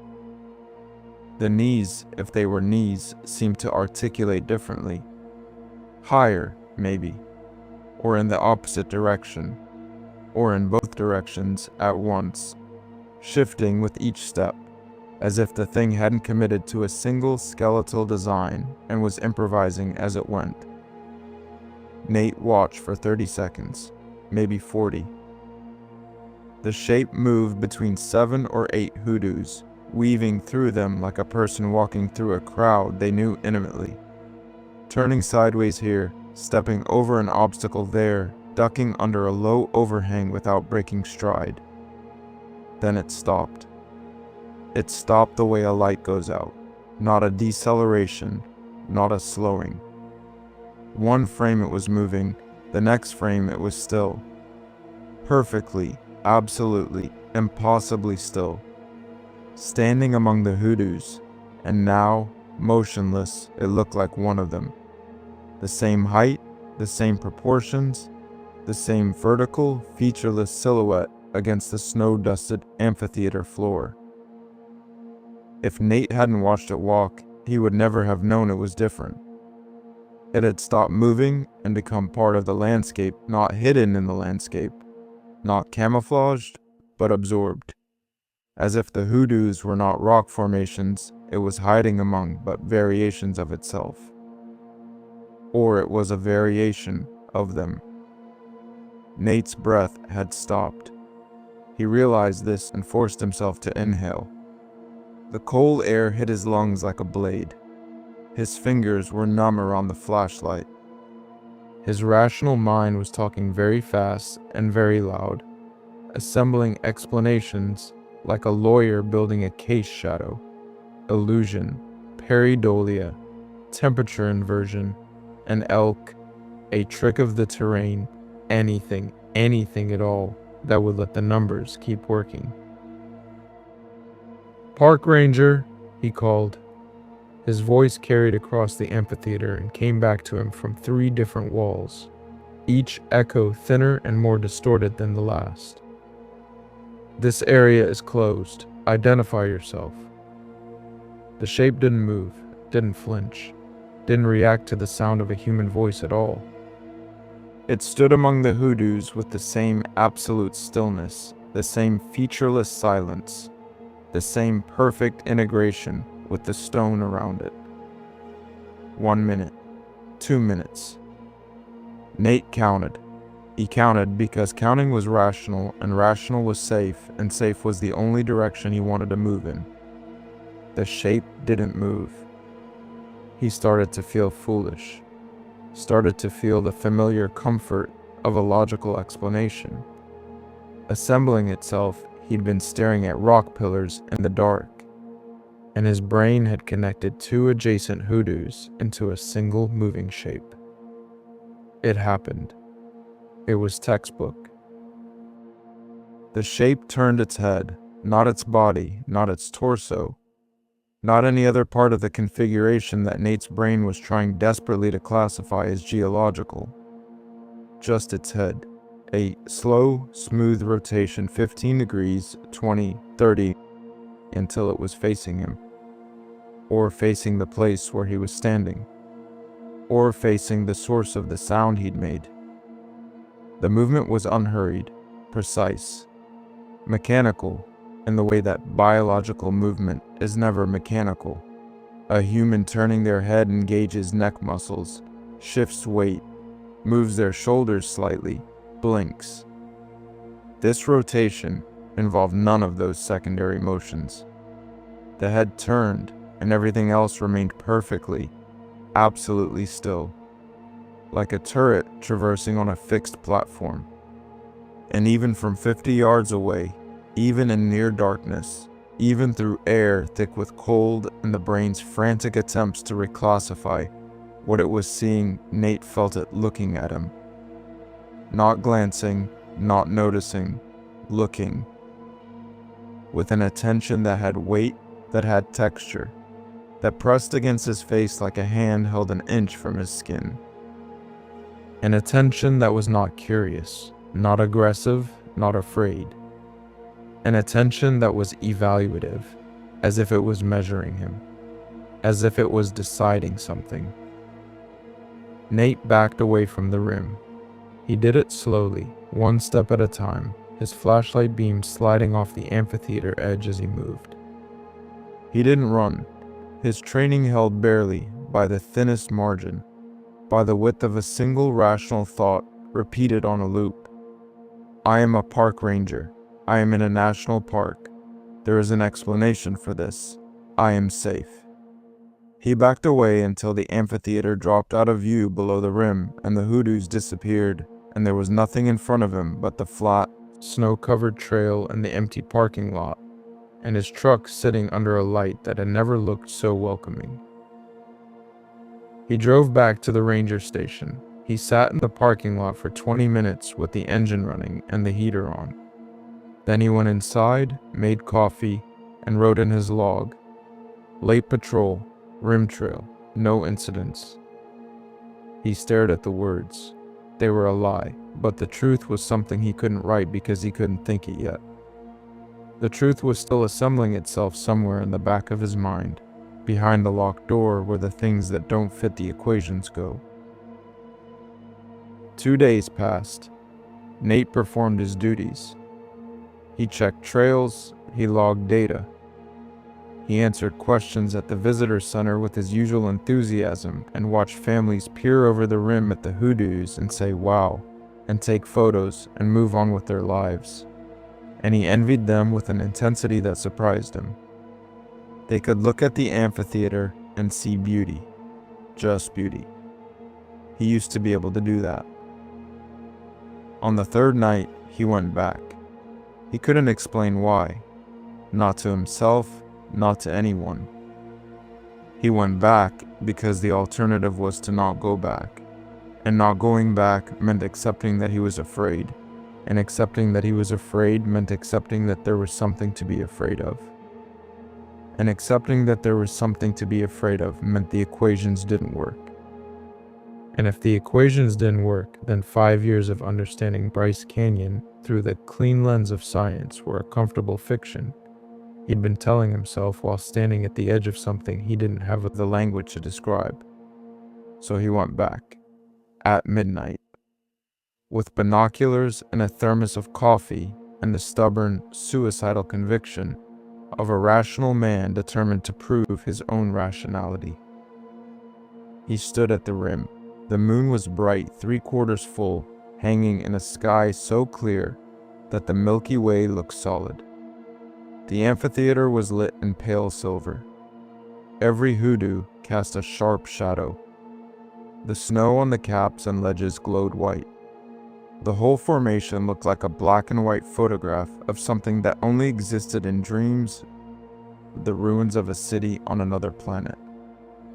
The fossilized audience of a theater that had been performing to an empty stage for 60 million years. Nate raised the binoculars and scanned, methodically, section by section. The way he'd been trained to scan a search area during his early ranger courses, a grid pattern, left to right, top to bottom, overlapping fields. He moved through the amphitheater with deliberate patience. Hoodoo after hoodoo after hoodoo. Stone and shadow and snow. Nothing moving. nothing out of place. Nothing that his binoculars could resolve into anything other than what the geology said it should be. He was halfway through his second pass when he saw it, standing on top of a hoodoo. Not beside one, not behind one, on top, balanced on the narrow cap of a pillar that was maybe 18 inches across at its widest point and at least 30 feet tall. Standing upright, perfectly balanced, motionless, facing him. Nate lowered the binoculars, looked with his naked eyes. From the rim, at this distance, it was just a shape, a dark vertical line on top of a slightly wider vertical line, indistinguishable from a natural formation, unless you knew the hoodoo it was standing on, and knew that it had not, until this moment, had anything on top of it. He raised the binoculars again, the shape resolved. The same proportions he'd seen 2 nights ago. Tall, impossibly thin. Standing with a stillness that made the hoodoo beneath it look restless by comparison. The moonlight hit it from behind, casting its front in shadow, rendering it featureless. A silhouette with no detail, no texture, no face. Just a shape that should not be where it was, balanced on a point that should not support it, watching him with an attention he could feel through the lenses. Nate's hands were shaking. The binoculars trembled. The image blurred, re-resolved, blurred again. He adjusted his grip. He tried to breathe slowly. The coffee thermos in his jacket pocket was warm against his ribs, and the warmth felt like a message from a world that still made sense. A world where coffee was hot, and stone was cold, and things that stood on top of 30-foot pillars were things that could be explained. The shape moved. It stepped off the hoodoo. Not fell, not jumped, not dropped. Stepped. The way a person steps off a curb, 1 foot forward, weight shifting, the body following in a smooth, unhurried motion. It stepped off a 30-foot pillar and dropped through the air and landed on the amphitheater floor, and Nate heard nothing. No impact, no crunch of stone, no sound at all. As if gravity was a suggestion it had chosen to follow at its own pace and on its own terms. It stood at the base of the hoodoo for a moment. Then it began walking, toward the rim, toward the trail, toward him. The gait was the same as before, fluid, wrong, articulated at angles that Nate's knowledge of anatomy couldn't reconcile. But faster now, not running, not hurrying, just covering ground with a stride length that ate the distance between them in increments that felt larger than they should have been, as if the amphitheater floor was contracting under its feet, as if the space between it and the rim was not a fixed distance, but a negotiable one. Nate lowered the binoculars. He looked at the amphitheater with his naked eyes, and he could see it a dark shape moving through the field of hoodoos, weaving between them, getting closer to the base of the wall that separated the amphitheater floor from the rim trail. Getting closer to the slope, getting closer to him. He got in his truck. He didn't walk. He moved with the controlled urgency of a man who has decided that dignity is less important than distance. He started the engine, pulled out of the lot, and drove to Tropic. The 12-mile drive took 11 minutes. He didn't check his speed. He didn't look in the rearview mirror. He drove to the small motel at the edge of town and sat in the parking lot, with his headlights on and his doors locked until the eastern sky turned gray. He didn't go back until sunrise. The amphitheater in the morning light was what it had always been: stunning, ancient, geological, explicable. Thousands of hoodoos standing in their rows, wearing their caps of snow, casting their long morning shadows across the canyon floor. Beautiful. Just beautiful. Nate stood at the rim and looked down, and tried to see only beauty and couldn't. He found Dale Okubo on a Thursday afternoon. Dale was retired 20 years with the Park Service, the last 14 at Bryce. He lived in a small house in Tropic with a wood stove and a dog and a yard full of petrified wood he'd collected from surrounding BLM land. Nate knew him by reputation. The old-timers at the station mentioned him occasionally, always with respect, never with much detail. He'd left the service quietly. No farewell party, no ceremony. He'd simply finished his last shift and driven home and never come back. Nate knocked on his door at 4 in the afternoon. Dale answered, wearing a flannel shirt and reading glasses and an expression that suggested he'd been expecting this visit for years, not from Nate specifically, but from someone. From whoever came next. He invited Nate in, made coffee, sat across from him at a kitchen table covered in rock samples and field guides. The dog, a gray-muzzled Australian shepherd, lay on the floor between them and watched Nate with the same patient, evaluative attention that Nate was trying very hard not to think about. Nate told him, all of it. The first night, the movement in the amphitheater, the mirroring, the stillness, the head turning, the second night, the hoodoo, the step, the walk toward the rim.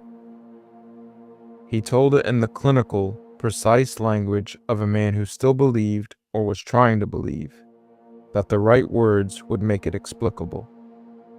Dale listened. He didn't interrupt. He didn't look surprised. He didn't look skeptical. He looked the way a doctor looks when a patient describes symptoms the doctor has seen 100 times, attentive, unsurprised, and carrying the weight of a diagnosis he's going to have to deliver. When Nate finished, Dale was quiet for a long time. He poured more coffee. He scratched the dog behind the ears. Then he said, I stopped counting after the third time. Nate stared at him. Third time I saw it, Dale said. After that, I realized counting wasn't going to help. It wasn't getting less real the more times it happened. It was getting more real. So I stopped counting and started adjusting. Adjusting to what? To the fact that we're not the only ones who use the amphitheater. He said it simply, without drama. The way someone says it rains in the spring, or the road ices over in December, a fact of the environment, built into the operating conditions. I don't know what it is. I don't think anyone does. The Paiute might have had a word for it. They lived here a long time before we showed up with our visitor centers and our parking lots. But I don't speak Paiute, and the ones I've talked to don't talk about it with outsiders, so I just adjusted. What does that mean? Dale looked at him. It means don't go to the rim after dark. It means don't look at the amphitheater when the moon is full. It means close your curtains at night so you're not tempted to look out the window toward the canyon. And it means... He paused, rubbed his jaw, chose his words with the care of a man laying bricks. It means that if you're standing at the rim during the day and you notice a hoodoo that you don't remember seeing before, one that looks a little different from the others, a little taller maybe, a little thinner, standing a little apart from the rest, you don't look at it. And you definitely don't look at it long enough to notice whether it's looking back. Nate sat with that for a long time. The coffee cooled. The dog sighed in its sleep. Outside, the wind pushed dry snow across Dale's yard in low, curving waves. Did you ever report it? Nate asked. 3 times, all 3 reports were accepted, filed, and gone within a week. Not rejected, not returned. Just gone, like they'd never existed. The 3rd time, I asked my supervisor where the report had gone. He looked at me like I'd asked him where the rain goes. He said, "It's been handled." I asked what that meant. He said, "It means it's been handled." And then he offered me a transfer to day shifts, and I took it. And I stopped filing reports about anything I saw after dark. Dale walked Nate to the door. On the porch, with the cold air turning their breath to fog, Dale put a hand on Nate's shoulder. "You'll be fine," he said. "As long as you follow the rules. They're not complicated. Don't go to the rim at night. Don't look at the amphitheater after dark. And if you see something that looks like a hoodoo but isn't standing where a hoodoo was yesterday, walk away. Don't photograph it. Don't study it. Don't try to understand it. You're a geologist. I get it. You want to explain it. But some things aren't geology, Nate. Some things were here before the rock." Nate stayed at Bryce Canyon for 2 more years. He did his job. He gave his talks. He answered every question about erosion rates and mineral composition and frost wedging with the same enthusiasm he'd always had, because the science was still true. The science would always be true.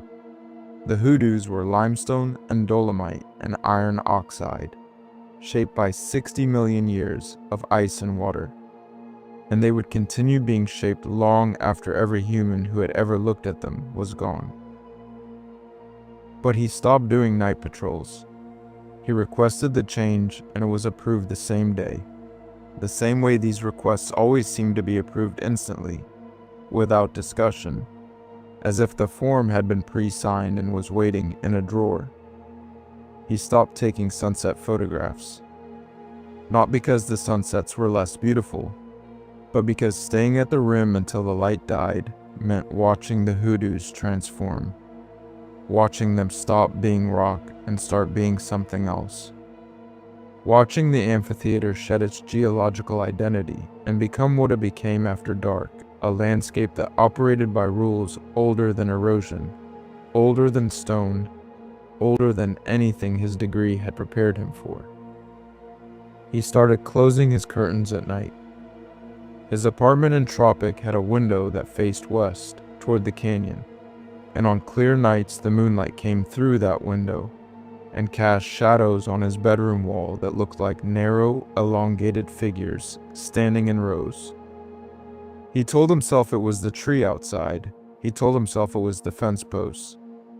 He told himself a lot of things. And then he closed the curtains and stopped telling himself anything and slept in the dark, because the dark, at least, was honest about what it was hiding. Some mornings, driving to work along the park road, as the sun came up and the amphitheater emerged from the darkness in layers of gold and pink and white, Nate would slow his truck and look at the hoodoos, thousands of them, standing in their ancient rows. And he would scan the formations the way a person scans a crowd, not looking for anyone in particular, but alert to the possibility that something in the crowd was looking for him. And sometimes rarely, always briefly, always at the edge of perception, where certainty dissolves into maybe he would see one that didn't look quite right. One that was a little too tall, a little too thin, standing a little apart from the others, as if it had arrived after the rest and hadn't quite figured out how to blend in. And he would look away, quickly, the way Dale had told him to, before the hoodoo had a chance to notice that it had been noticed, before whatever lived inside it, or whatever it was pretending to be, had a chance to turn its head. Story 4. Jolene Whitaker had been walking these mountains since before she could read. Her grandmother had carried her up the first trail, a dirt path that followed Abrams Creek through a hollow so deep and so old that the trees at the bottom had never seen direct sunlight. When Jolene was 3 years old and small enough to ride on a hip without complaint, her grandmother had pointed at the ridgeline and said, "Everything on this side of that mountain is ours. Not ours to own, ours to know." And Jolene had taken that seriously in the way that children take things seriously when they don't yet understand the difference between owning and knowing, between authority and familiarity, between the land belonging to you and you belonging to the land. She was 53 now, 14 years with the Park Service, all of them in the Great Smoky Mountains. Before that, she'd been a volunteer trail maintainer. And before that, she'd been a kid who grew up in a clapboard house, in a hollow that didn't appear on any state road map, in a community that was Appalachian in the way that the word meant, before it became a television genre, poor, proud, self-sufficient, and anchored to the mountains by a root system of family and memory, an oral tradition that went back further than anyone alive could trace. Her grandmother had been born in a cabin without electricity. Her great-grandmother had been born in the same cabin before the park existed, before the government came and drew lines on the map and told people that the land they'd lived on for generations was now a national park and they could visit if they bought a permit. Jolene didn't carry bitterness about that. She carried knowledge. She knew the mountains the way her grandmother had known them, not as a park, not as a resource, not as an ecosystem to be managed, but as a living thing, a personality, a presence with moods and habits and preferences that you learn the way you learn the moods of a difficult neighbor. The Smokies were not hostile. They were not welcoming.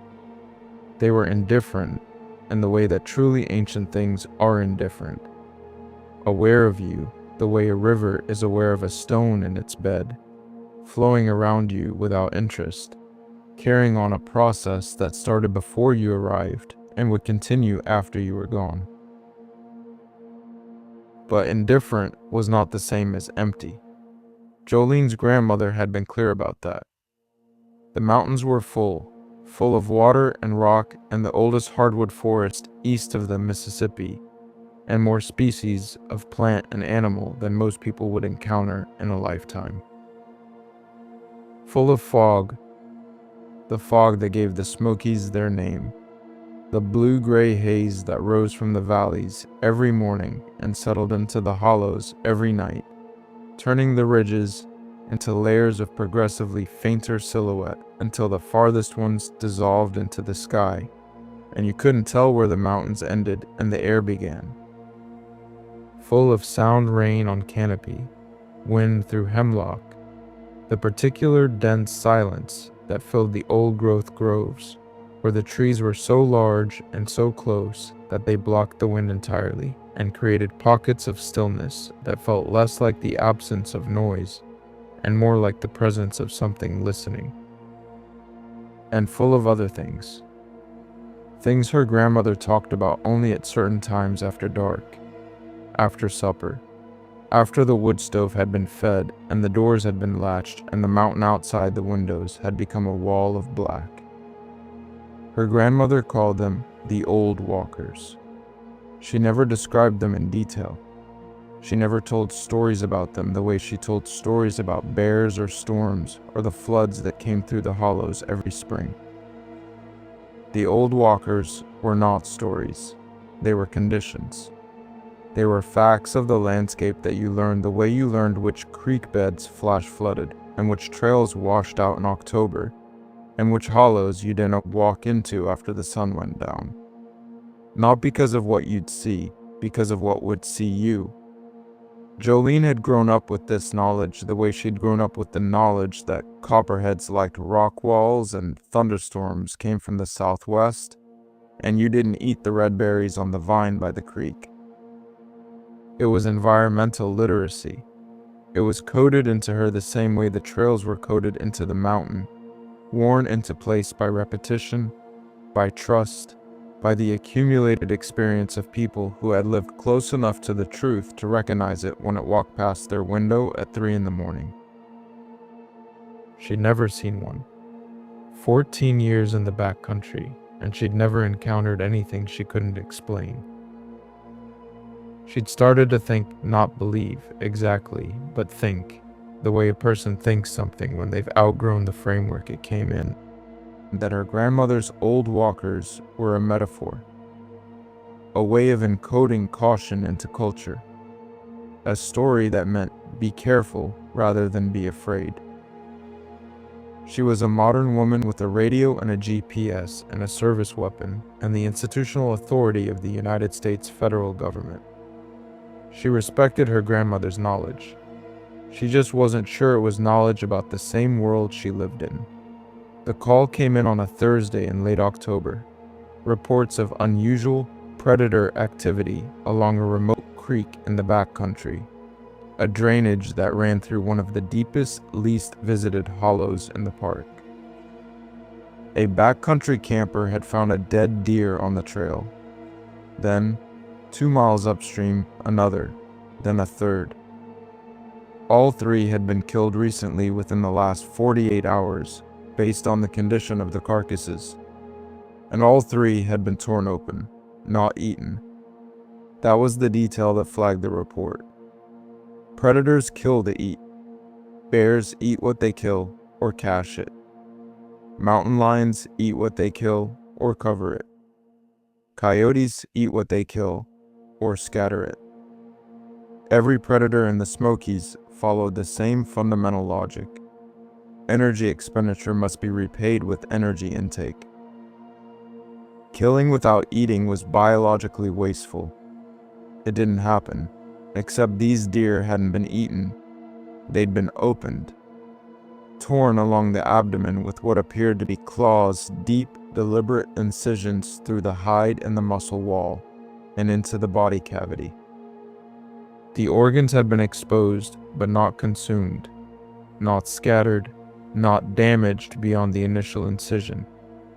Just exposed, like something had opened them the way a person opens a package with purpose, looking for something specific inside. The initial theory was a sick bear.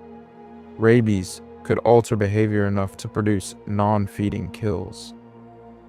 The secondary theory was a poacher using some kind of tool to gut deer and then abandoning them illegal, wasteful, but not unprecedented. Neither theory fit well. Rabid bears didn't produce clean incisions. Poachers didn't leave 3 untouched carcasses in a line along a creek bed. Jolene volunteered to investigate. She knew the drainage. She'd hiked it a dozen times over the years, a beautiful trail that followed the creek through old-growth forest and rhododendron thickets so dense they formed tunnels over the path. It was remote enough that most visitors never saw it, and most rangers only checked it once or twice a season. She packed for an overnight, standard gear, radio, GPS, first aid kit, bear spray.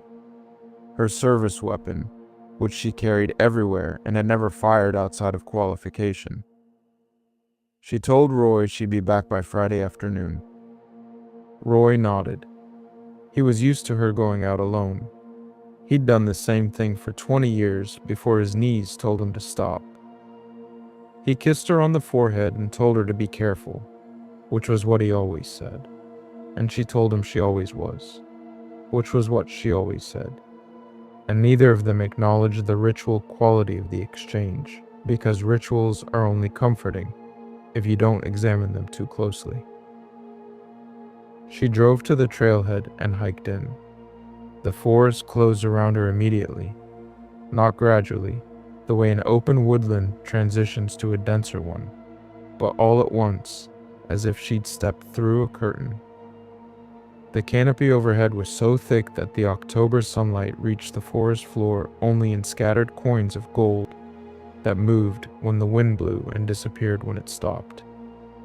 The rhododendrons pressed in from both sides of the trail, their dark evergreen leaves waxy and still.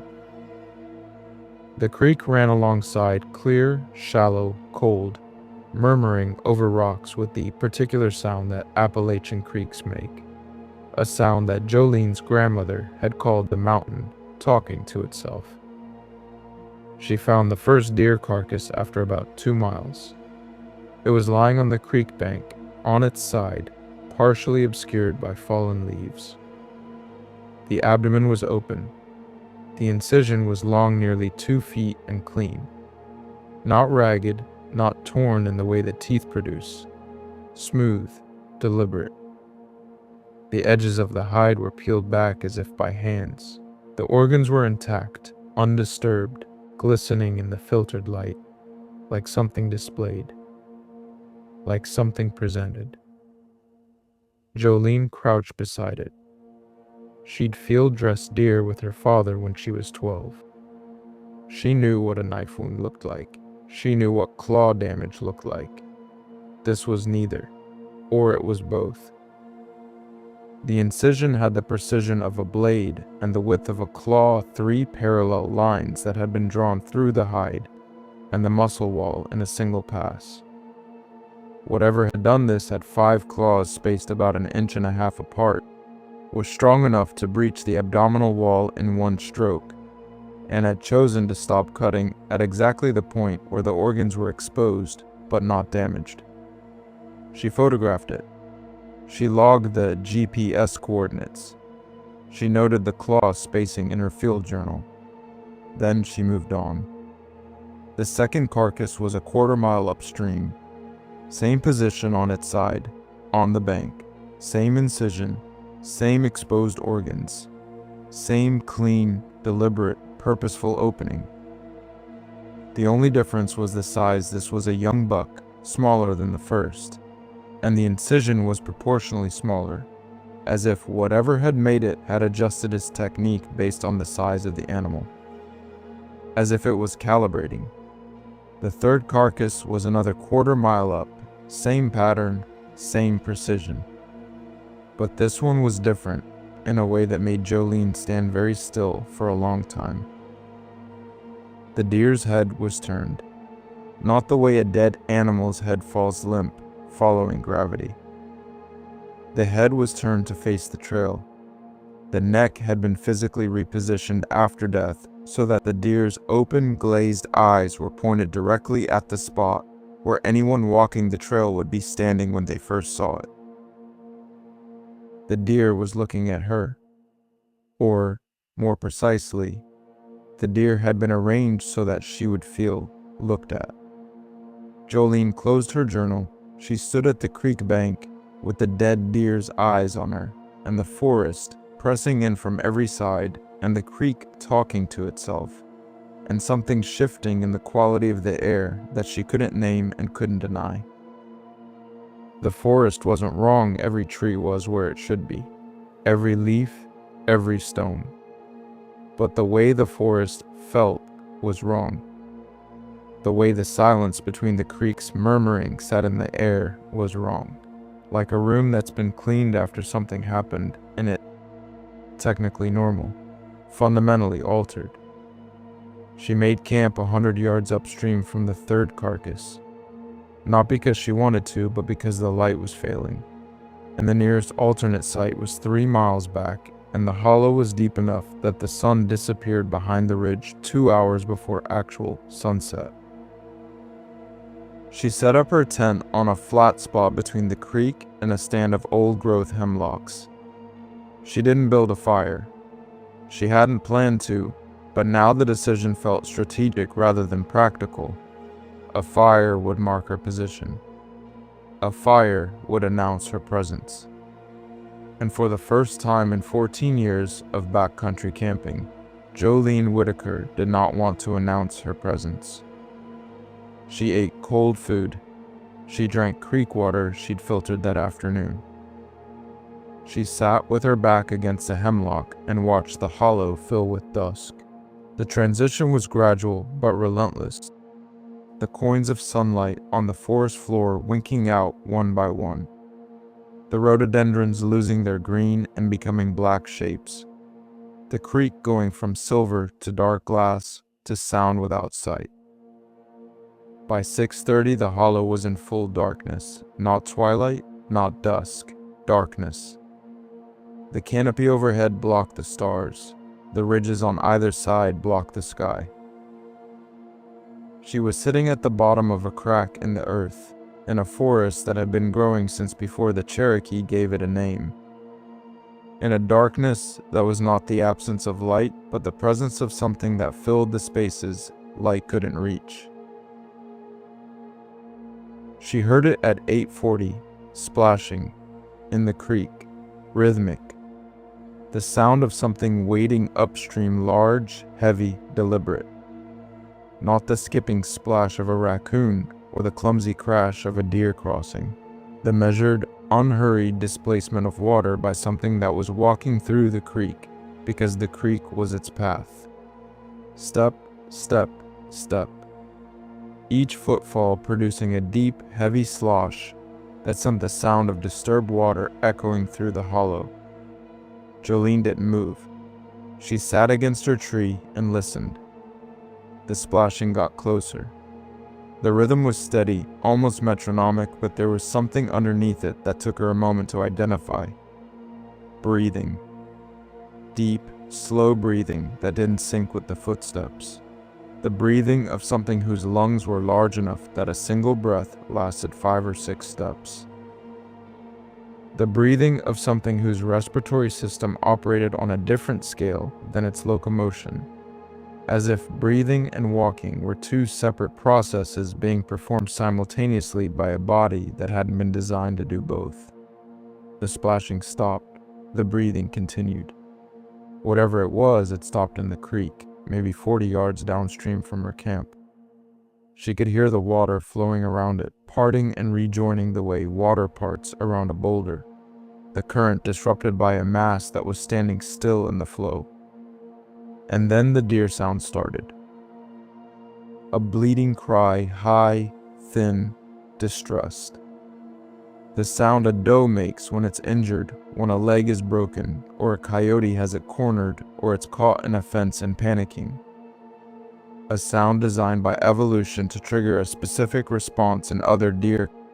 Come, investigate, help.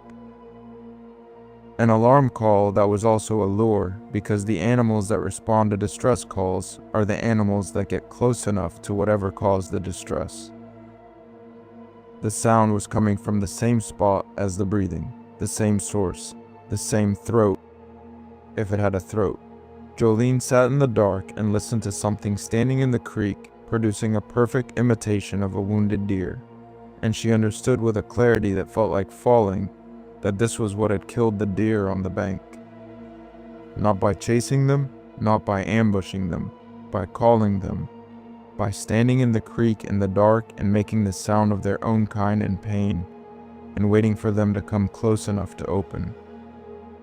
The deer sound stopped, the breathing continued, and then, as if it was scrolling through a catalog of signals, testing frequencies, looking for the one that would work on the thing sitting against the hemlock tree 40 yards away, it changed. A woman's voice, humming. The melody was simple. 4 notes rising, 3 notes falling, a pause, then the pattern again. A hymn, an old hymn, not the kind sung in modern churches with microphones and projector screens, but the kind sung in one-room chapels in hollows that don't exist anymore, by congregations of 20 who sang in unison because harmony was a luxury and sincerity was not. A hymn that Jolene's grandmother had hummed while she cooked, while she swept the porch, while she sat on the steps in the evening and watched the mountain go dark. A hymn that Jolene had heard 1,000 times as a child and had not heard once since her grandmother died in the winter of 2003. Jolene's hands began to shake. She pressed them against the ground on either side of her and felt the cold earth and the grit of dead leaves and the solid, indifferent reality of soil beneath her palms, and she held on. Her eyes were wet, not from fear, from something worse, from the feeling of a door being opened that should have stayed shut. A door to a room she hadn't entered in 20 years, a room where her grandmother was still alive and the cabin still stood, and the hymn was still being hummed by a woman who loved her and who was gone, and who was not, could not, must not be standing in a creek in the dark making that sound. The humming got closer, not gradually, in steps. It would hold at one distance, repeat the melody twice, then jump closer. Like something moving between fixed positions.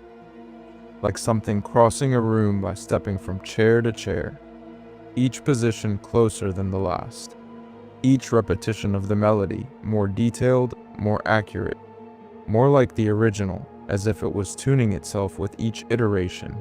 Adjusting the pitch and the timing and the breath between notes to more closely match a recording it was working from. A recording it had taken from somewhere, from someone. It circled her camp, slowly. The humming moved from downstream to her left, from her left to behind her, from behind her to her right.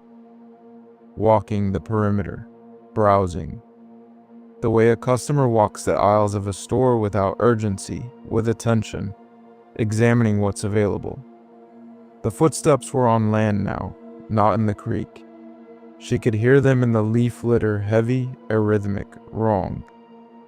Not the sound of boots or hooves or paws. The sound of weight being distributed across contact points that didn't match any foot shape she knew. Something wide, something with too many points of pressure. Something that gripped the ground as it walked rather than simply pressing against it. The humming stopped. The footsteps stopped. The breathing stopped. The hollow went silent the way the hollows go silent when a thunderstorm is directly overhead, the silence of displacement. The silence of something too large to share the air with sound. And then a hand touched the outside of her tent. Jolene saw it. Even in the darkness, even through the fabric, she saw it. The pressure of 5 points against the nylon wall. 5 fingertips pressing inward, creating 5 small dents in the surface. But the fingers were wrong. They were too long. Each one was at least 8 inches, maybe more, and they were articulated in too many places. She could see the joints bending. 3 knuckles, 4 knuckles, flexing against the fabric with the slow, exploratory patience of a hand reading Braille. The fingers moved independently, each one probing a different section of the tent wall, pressing and releasing, as if the hand was learning the properties of the material, its thickness, its tension, its resistance, how much pressure it would take to push through. The hand slid across the tent wall, left to right, slowly, the fingers dragging across the nylon with a faint high sound like a wet finger on glass. It reached the corner of the tent and paused. Then it slid back, right to left, same speed, same pressure, same methodical, patient exploration, like something that had all night, like something that had all century. Jolene didn't move, she didn't breathe. She was lying on her back in her sleeping bag with her eyes open and her hands flat at her sides and every muscle in her body locked in the particular paralysis that exists below fear, in the basement of the survival response, where even the instinct to flee recognizes that fleeing would require movement. And movement would require acknowledgement, and acknowledgement was the one thing she could not afford to give. The hand withdrew. She heard the fingers peel off the nylon one by one. Pinky, ring, middle, index, thumb. 5 distinct separations. Then silence. She lay there for 3 hours. She didn't sleep. She didn't move. She listened to the creak and the wind and the slow return of the forest's baseline sounds, the sounds that had vanished when the thing was close and crept back when it was gone, like animals emerging from hiding after a predator passes. By the time the first gray light reached the hollow, she had memorized the rhythm of her own breathing and the exact number of hemlock branches visible through the mesh ceiling of her tent, and the precise quality of silence that meant she was alone again. She exited the tent at first light. The hollow was damp. Fog hung in the rhododendrons like gauze. The creek was running clear, unbothered, talking to itself the way it always did. Around her campsite tracks, she saw them immediately because they were everywhere. In the soft soil between her tent and the creek, and the leaf litter along the perimeter, she'd heard the footsteps trace in the mud at the edge of the water. Dozens of impressions, overlapping, circling, covering the same ground again and again like the thing had been walking laps around her camp for hours. The prints were a confusion of shapes. Some looked like handprints, 5-fingered, pressed deep into the mud by significant weight. Others looked like footprints, elongated, narrow, toed. Many were a hybrid of both, as if whatever made them was switching between bipedal and quadrupedal movement fluidly, dropping to all fours and rising to 2 legs and dropping again without breaking stride. She knelt beside the clearest print she could find, a handprint pressed into creekside mud. 5 fingers, if they were fingers, each one as long as her forearm from wrist to elbow. The palm was wider than her outstretched hand. The fingers tapered to points that had left small puncture marks in the mud, not claws, exactly, but not fingertips either. Something in between. Something that could grip and something that could cut. She followed the prints away from camp. They led toward the creek, through the creek, up the far bank. And there, in a small clearing on the other side of the water, she found another deer, fresh. Killed within the last few hours, the blood was still wet, still darkening from red to black at the edges. Same incision, same clean, deliberate opening. Same exposed organs intact and undamaged. But this deer was different. This deer was positioned. Lying on its side, its legs arranged parallel, its head turned. Not turned to face the trail, the way the third deer had been. Turned to face her camp. Turned to face the exact spot where her tent had been standing. The open abdominal cavity was pointed toward her like an offering held out in 2 hands. Like a gift laid on a doorstep. Like a message that said, "I know where you sleep, and I brought you something." Jolene packed her camp in 9 minutes. She did not follow the trail out. She bushwhacked straight toward the nearest road, crashed through rhododendron thickets, and over deadfall, and through creek crossings she would normally have navigated carefully, moving through the forest with a controlled recklessness that she had never exhibited in 30 years of mountain hiking. She didn't care about noise. She didn't care about trail erosion or plant damage or any of the protocols she'd spent 14 years enforcing. She cared about distance. She cared about the road. She cared about the space between her and the thing that had stood outside her tent and touched her shelter with fingers that bent in too many places and hummed her grandmother's hymn with a voice that had no right to carry that melody. She hit the road after 40 minutes, flagged down the first parked vehicle she saw, rode back to the station without speaking, drove home, walked through the door. Roy was in the kitchen. He looked at her face. He didn't ask questions. He put the kettle on. He pulled out her chair. He sat across from her and waited, the way he'd sat across from other rangers over the years who'd come back from the backcountry with the same expression, the expression of a person whose map of the world has just been redrawn without their permission. The expression of someone standing in the doorway between what they knew and what they know now. Jolene didn't tell him everything. She told him the deer. She told him the tracks. She told him the sound in the creek and the hand on the tent. She didn't tell him about the hymn. She couldn't.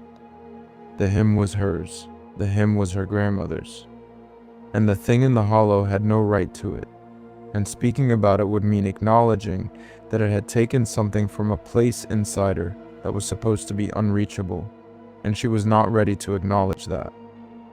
She might never be ready. Roy listened, he nodded, he made tea.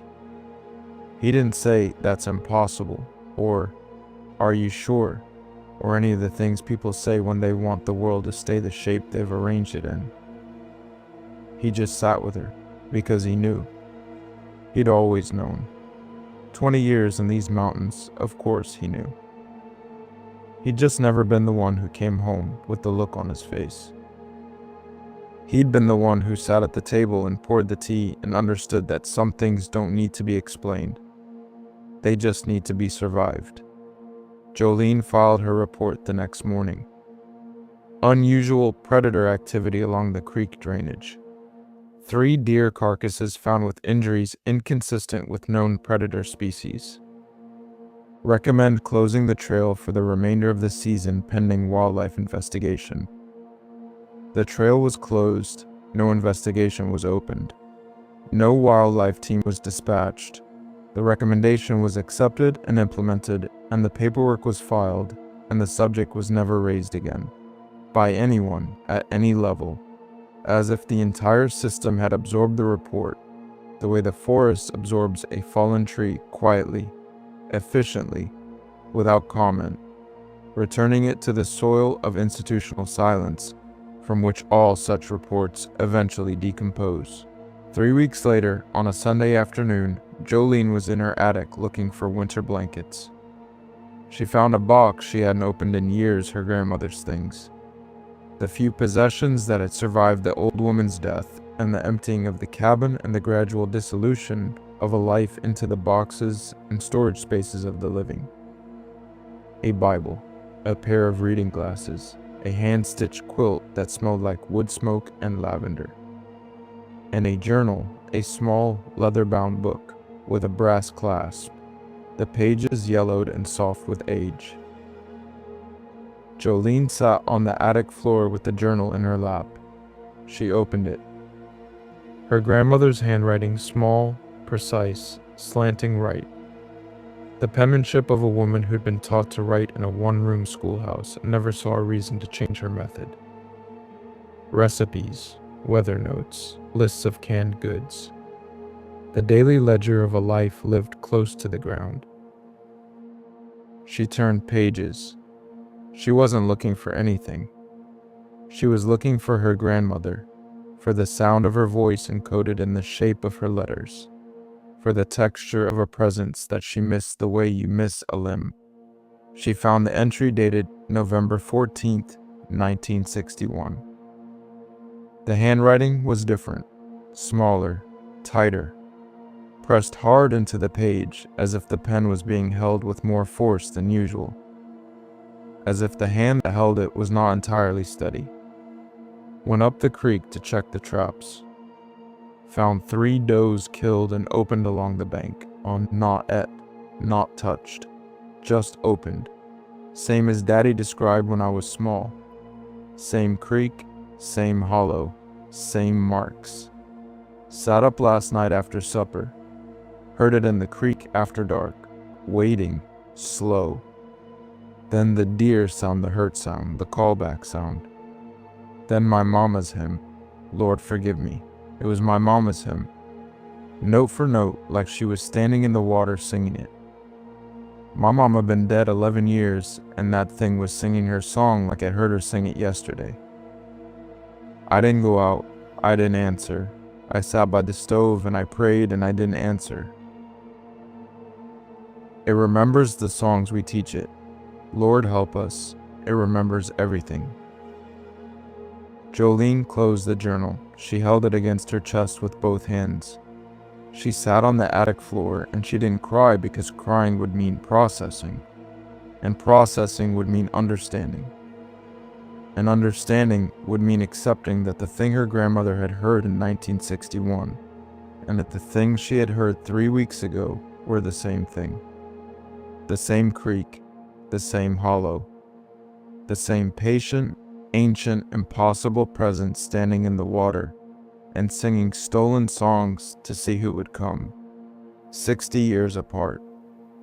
Her grandmother's mother's hymn, and then, a lifetime later, her grandmother's hymn, learning, collecting, adding to its repertoire one voice at a time, one melody at a time, building a library of human sounds harvested from the people who walked too close to the water after dark. Jolene never went back to that creek. She closed the journal and put it back in the box, and put the box back in the attic, and closed the attic door and went downstairs and sat with Roy and drank tea and watched the mountain through the kitchen window as the light faded and the ridges went dark and the Smokies became what they became every night.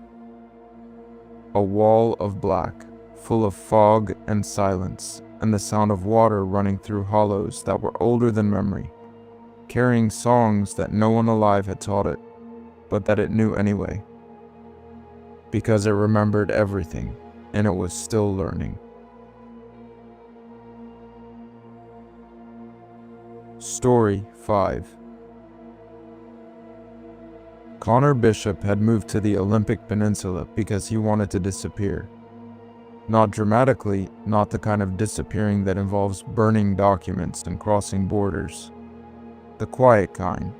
The kind where you find a place so remote and so saturated with its own presence that your own presence becomes optional.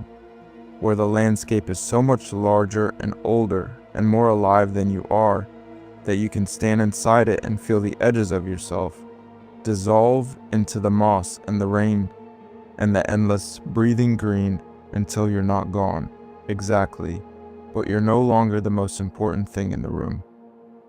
Connor wanted that. He'd wanted it since he was 22, sitting in a cubicle in Portland, designing software he didn't care about for people he'd never meet, listening to the ventilation system hum the same note for 8 hours a day and understanding with a clarity that felt like a diagnosis that this was not a life. This was a waiting room, and whatever he was waiting for was not going to walk through the door. He quit on a Tuesday, applied to the Park Service on a Wednesday, got assigned to Olympic National Park the following spring.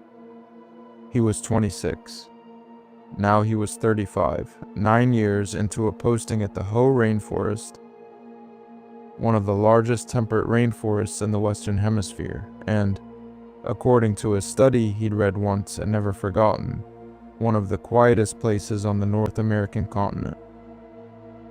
The Hoh held the record for the longest stretch of uninterrupted natural silence ever measured by acoustic ecologists. Not silence as the absence of sound silence, as the absence of human sound. No engines, no aircraft, no radio signals, no mechanical hum. Just the rain and the wind and the river and the elk and the birds and the slow, constant, almost subliminal sound of things growing. The sound of moss adding a cell. The sound of a fern unfurling a fraction of a millimeter. The sound of a forest that had been building itself for thousands of years and was in no hurry to finish. Connor lived in a small cabin about a mile from the Hoh Visitor Center, at the end of a gravel road that became a mud road in November and stayed a mud road until April. The cabin was Park Service housing, basic, functional, insulated against the cold but not against the damp, which was a permanent condition of life on the Olympic Peninsula the way gravity was a permanent condition of life on Earth. Everything was damp. His boots were damp. His jackets were damp.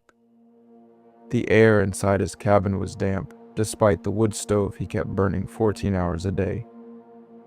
The towels never fully dried. The windows fogged every morning and stayed fogged until he wiped them and fogged again within the hour.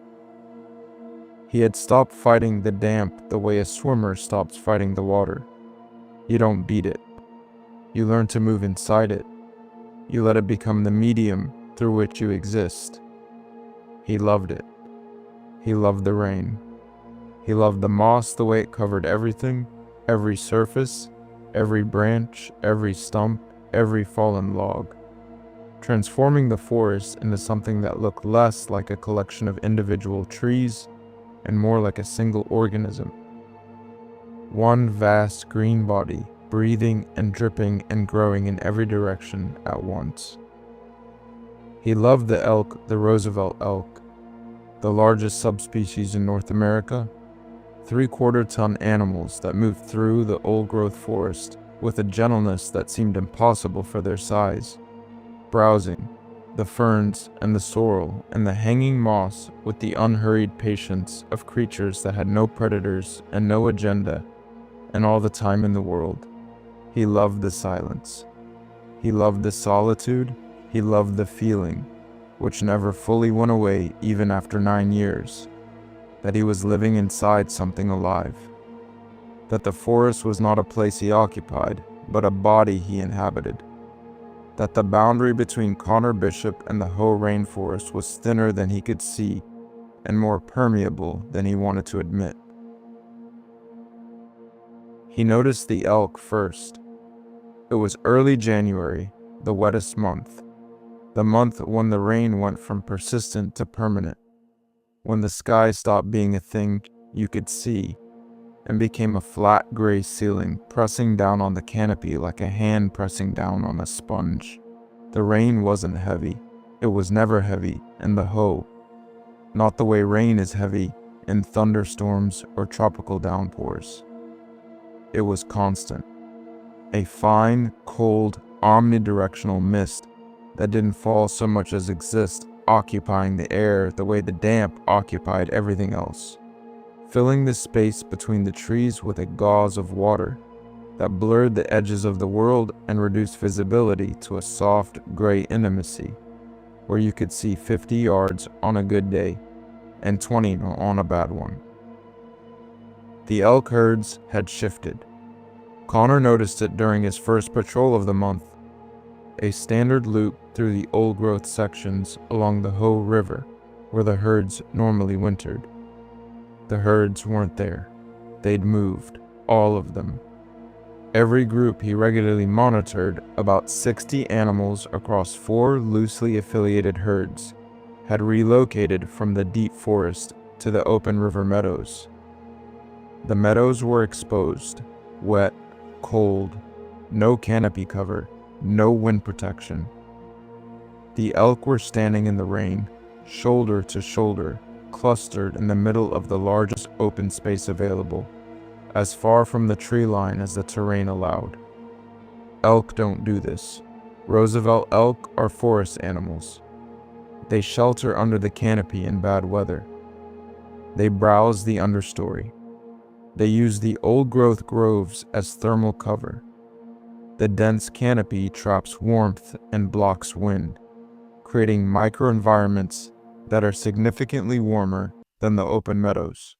Moving to the meadows in January, in the rain, was the behavioral equivalent of a person leaving their heated house to stand in the backyard in a blizzard. It cost energy.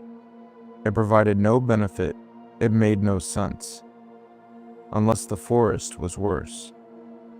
Connor logged the observation and hiked deeper, into the old-growth sections the elk had abandoned, into the groves where the Sitka spruce were 300 feet tall and 12 feet across, and had been growing since before Columbus left Spain, into the cathedral spaces where the canopy was so dense that the rain never reached the ground directly. It was caught, held, channeled, dripped from branch to moss to fern to soil in a vertical cascade that could take a single raindrop 10 minutes to complete. These groves were normally full of life birds, squirrels, banana slugs, salamanders. The constant rustle and chatter of a functional ecosystem operating at full capacity. The groves were empty, not quite empty. No birds, no squirrels, no movement of any kind. The rain dripped through the canopy the way it always did, but it dripped into silence. The forest floor, normally alive with small movements and small sounds, was still. The hanging moss, normally swaying with the faint currents of air that moved through the understory, was motionless. Everything was motionless. The entire grove had the quality of a room that has been emptied and cleaned and sealed, technically intact, fundamentally abandoned. Connor stood in the silence for a long time. He was a man who was comfortable with silence. He'd moved here for silence, but this silence was different. This silence had texture, weight, direction. It wasn't the silence of absence, it was the silence of presence, the silence of a room that isn't empty at all, that is in fact occupied by something so large and so still that the room has rearranged itself around it, the way air rearranges itself around a mountain. He found the tracks near the river, a muddy stretch of bank where elk normally came to drink. The elk prints were there, dozens of them, but they were all pointed the same direction. Away. Not the random scatter of a herd drinking and milling and wandering. A uniform, unidirectional stampede. Every print pointed east. Every animal had left at the same time, in the same direction, at a pace that the stride length told him was close to a full run. Among the elk prints, other prints, larger, bipedal, barefoot, or close to it. Connor crouched beside the clearest one and felt something cold move through him that had nothing to do with the rain. The print was over 15 inches long. 5 toes, or what appeared to be toes, elongated and spread wide, each one articulated with what looked like an extra joint at the distal end, giving them a segmented, almost prehensile quality. The ball of the foot was narrow and high-arched, the heel deep and round. The overall shape was recognizably foot-like, recognizably humanoid, but the proportions were wrong in a way that his brain kept trying to correct and couldn't. Too narrow for the length, too deep for the width, like a human foot that had been reshaped by a different evolutionary pressure. Not for walking on flat ground, but for gripping, for climbing, for moving through 3-dimensional space in ways that a flat-footed biped could not. He photographed the prints, 7 photos from different angles. He placed his boot next to one for scale. His size 11 looked like a child's shoe beside it. He measured the stride length between consecutive prints, 4.5 feet, nearly 5 between some. No human alive walks with a 5-foot stride. Whatever made these prints was either monstrously tall or was moving its body in a way that human biomechanics couldn't replicate. Extending, reaching, covering ground with each step, as if the normal constraints of muscle and bone and tendon were suggestions rather than rules. He sent the photographs to Lena Moreau that evening. Lena was a wildlife biologist studying Roosevelt elk behavior. She'd been working in the Hoe for 3 years, running a population dynamics study that involved GPS collars and hair snares and the kind of meticulous data collection that only academics with grant funding and infinite patience could sustain. She and Connor had a professional friendship, occasional shared lunches at the visitor center, email exchanges about elk herd movements, a mutual respect grounded in the fact that they were both people who had chosen to live in one of the wettest, most remote forests in the lower 48 when they could have been somewhere with reliable cell service and dry socks. Lena replied the next morning. The prints didn't match any species in the Olympic National Park Wildlife Database. They didn't match any species in the broader Pacific Northwest database. They didn't match black bear, which was the largest predator on the peninsula. They didn't match mountain goat, which was the only other large ungulate. They didn't match anything she'd ever seen in 12 years of field biology. She asked if someone could be hoaxing. Carved wooden feet. A prank. Connor told her that no one came this deep into the old growth in January. No one. The nearest trailhead was 7 miles away, and the trail was underwater in 3 places. The only people who had any reason to be in this section of forest in the middle of winter were park employees, and the only park employee who'd been in the area was Connor. She didn't reply to that email. He didn't blame her. There was no reply that made sense. That night, Connor was in his cabin. The wood stove was going. The rain was hammering the roof in the dense, unrelenting percussion that January rain makes on a metal roof, not rhythmic, not musical, just a wall of sound that fills the cabin so completely that it becomes a kind of silence. A white noise so total that anything short of a shout disappears into it. He was reading a novel he'd started 3 times and never finished. Not because it was bad, but because the rain on the roof always pulled his attention away from the page and into the sound. And the sound always pulled his attention into the forest. And the forest always pulled his attention into the particular quality of night that exists in the Ho in January. A darkness so absolute and so wet that it feels less like the absence of light and more like the presence of something that has replaced light, something liquid and breathing and close.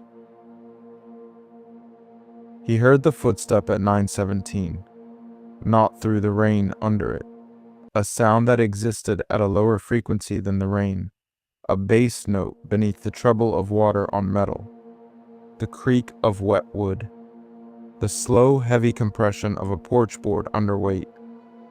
His front porch, 3 feet from his front door, then another, a second board, the weight shifting forward, the particular sequence of creaks that his porch made when a person walked across it.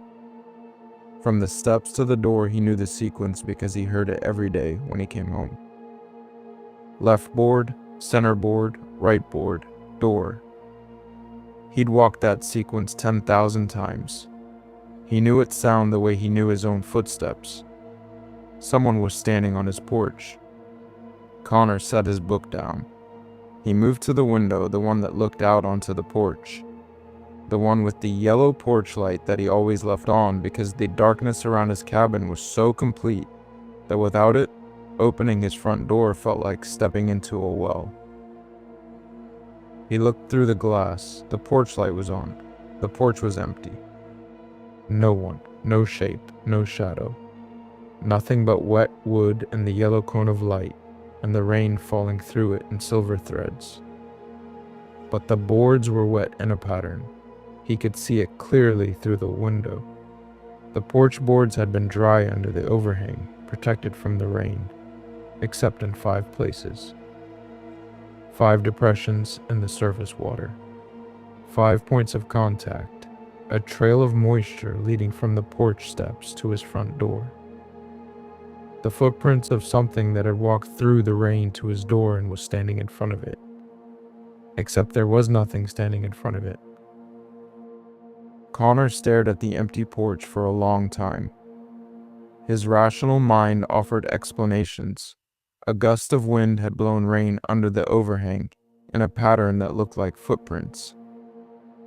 An animal had crossed the porch too quickly to see. The boards had absorbed moisture unevenly, and what he was seeing was wood grain, not tracks. He opened the door. The porch was empty. The air was cold and wet and smelled like cedar and rain and something else. Something he couldn't identify. Something organic and sharp, like the smell of a fur-bearing animal, but concentrated, amplified, stripped of the familiar notes that would let him file it as deer or bear or elk.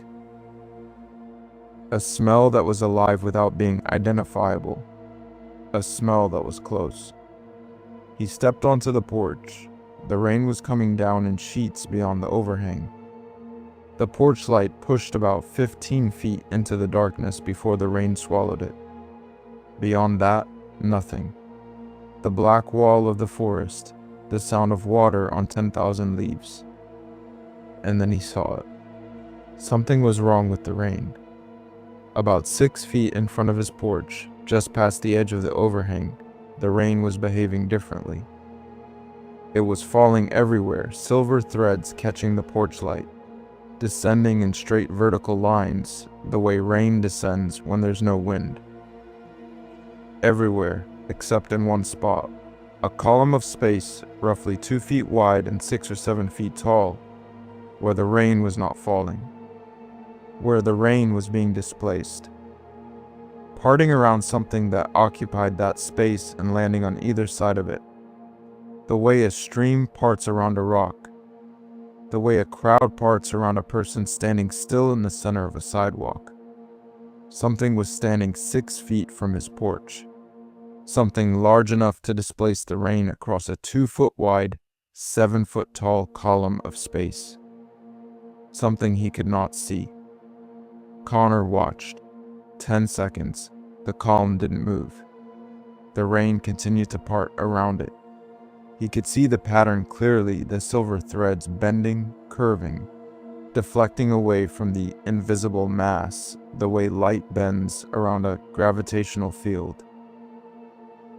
Whatever was standing there was solid. It was real. It was displacing physical matter. It was present in every sense except the one his eyes were designed to detect. Then the column moved. Slowly, deliberately. It turned. He could see the rain pattern shift, the displacement rotating, the invisible shape reorienting itself, and walked off the porch toward the tree line. Each step produced a change in the rain pattern, the column shifting forward, the rain closing behind it, filling the space it had just vacated the way water fills a hole in sand. 5 steps. 6. 7. The column reached the tree line and the rain pattern normalized, and the night was just rain again. Uniform, unbroken, falling on everything equally, the way rain is supposed to fall. Connor stood on his porch for a long time after that. The rain soaked through his shirt. The cold reached his skin. He stood there and stared at the place where the column had been and tried to make the numbers work and couldn't, because there were no numbers for this. There was no equation that accommodated an invisible mass that displaced rain and walked on 2 legs and stood on his porch at 9 o'clock at night and didn't want to be seen, but didn't care about being detected. He went inside. He locked the door. He fed the wood stove until the cabin was too hot and the windows fogged, and the world outside was a blur of condensation and darkness and rain. Over the next week, the signs accumulated the way evidence accumulates in a case that no one wants to prosecute. Claw marks on the Sitka spruce in the old-growth grove. 4 parallel gouges at 9 feet above the ground, too high for a black bear standing on its hind legs. Wrong pattern for an elk rubbing antler velvet. The marks were deep. They'd penetrated through the bark and into the sapwood beneath. Whatever had made them had claws, or something like claws, capable of shearing through 3 inches of old-growth bark with a single pass. Hair samples caught on rough bark at the edges of the claw marks. Coarse, dark. Not elk hair, which was lighter and more uniform. Not bear hair, which was denser and had a distinctive underfur. Something else. Connor collected the samples in evidence bags and sent them to Lena's lab. And the elk stayed out of the forest. All of them. 60 animals standing in open meadows in the rain, day after day, refusing to enter the canopy, clustering together with a desperation that Connor had never seen in a herd animal that had no natural predators in its range. Whatever was in the trees, the elk knew about it. They'd known about it before he did. They'd voted with their hooves, and the vote was unanimous. The breathing started on the 4th night. He heard it at 2:12 in the morning. Not through the walls, the cabin walls were thick enough to block most external sound. Through the floor. A low, rhythmic vibration that he felt before he heard. a bass frequency that traveled through the ground and up through the foundation and into the floorboards and into the soles of his feet. Like a heartbeat, but too slow. One beat every 4 or 5 seconds. Something with lungs the size of his wood stove, inhaling and exhaling with the patience of a bellows, operated by something in no hurry at all. It was outside, close, walking slowly around the cabin's perimeter. He tracked it by sound. The breathing moved from the front of the cabin to the east side, from the east side to the back, from the back to the west side, from the west side to the front again. A complete circuit, then another, then another. 3 laps, slow, deliberate. The pace of something patrolling, something mapping, something learning the dimensions of the structure and the habits of the thing living inside it. This happened every night for 4 nights, always between 2 and 4 in the morning. Always the same pattern. 3 slow circuits of the cabin, the breathing never changing pitch or rhythm. The footsteps, when he could hear them above the rain, heavy and measured and wrong in the way that everything about this was wrong. And then the breathing would stop, the footsteps would stop, and the rest of the night would pass in the ordinary rain and wind silence of the Ho, as if nothing had happened, as if the forest had briefly malfunctioned and then corrected itself. Connor set up a trail camera, a good one, infrared, motion-activated, weather-sealed, mounted to a hemlock about 30 feet from his cabin's front door, angled to cover the porch and the first 20 feet of approach. He'd used it before to photograph elk behavior, and it had performed flawlessly. The first night, the camera captured 12 hours of rain, nothing else. No trigger events, no motion, nothing. The second night, Connor found the camera on the ground at 6 in the morning. Not fallen, torn off the tree. The mounting bracket was bent at a 45-degree angle.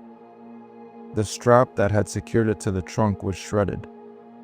The camera itself was smashed, the lens cracked, the housing split open, the SD card ejected and lying in the mud 6 feet away. The damage wasn't the result of a fall. It wasn't the result of an animal rubbing against the tree. It was the result of something gripping the camera and wrenching it free with enough force to deform steel hardware. Something with hands.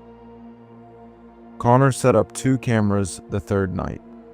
One in the obvious location, same tree, same angle, same mounting height. A decoy. The second he hid 50 yards away, attached to the underside of a fallen nurse log, concealed beneath a curtain of hanging moss, aimed at the cabin through a narrow gap in the vegetation. Nearly invisible. He was certain it couldn't be spotted without knowing it was there. In the morning, the decoy was destroyed. Same method, same violence, same bent bracket and shredded strap and smashed housing. The hidden camera was intact. Connor retrieved it, pulled the SD card, took it inside, put it in his laptop. The camera had triggered once. A single motion event at 3:22 in the morning. 1 frame.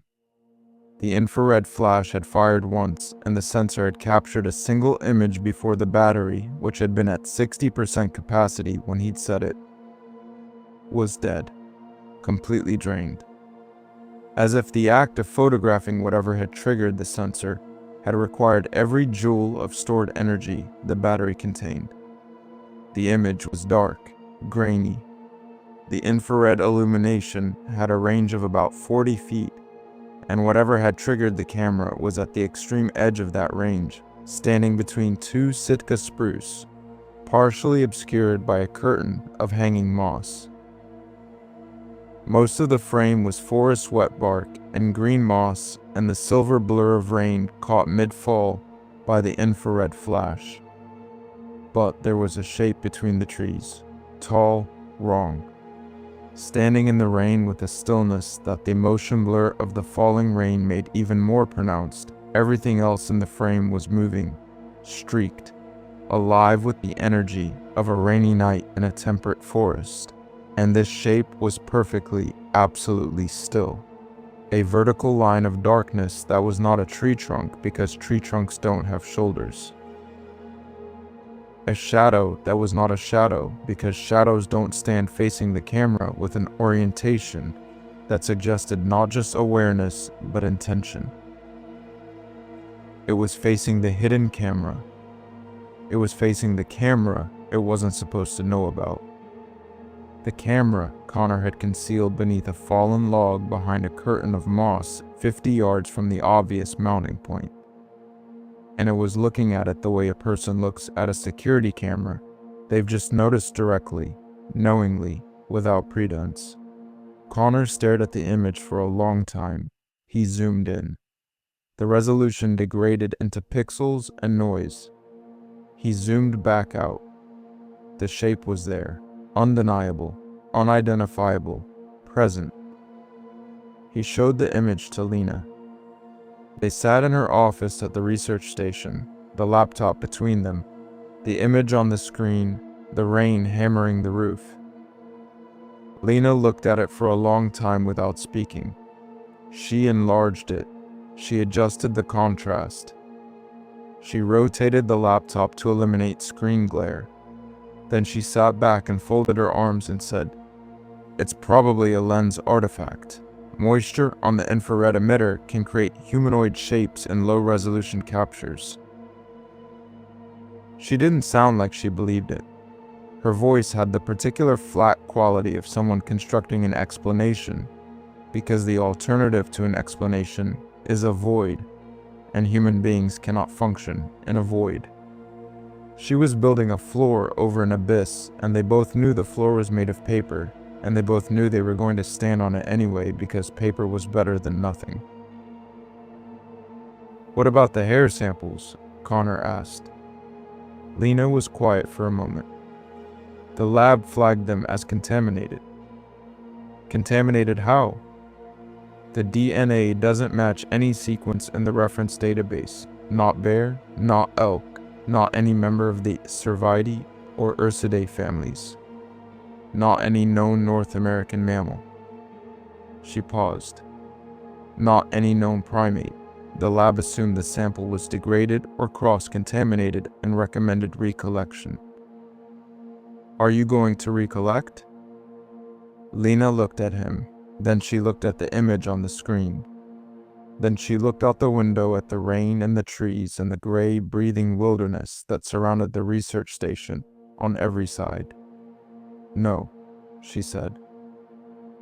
2 nights later, Connor couldn't sleep. He lay in his bed and listened to the rain and the wood stove and the cabin creaking in the wind, and he waited for the breathing. It came at 3 in the morning, right on schedule. The low, rhythmic vibration through the floor. The slow circuit of the cabin's perimeter.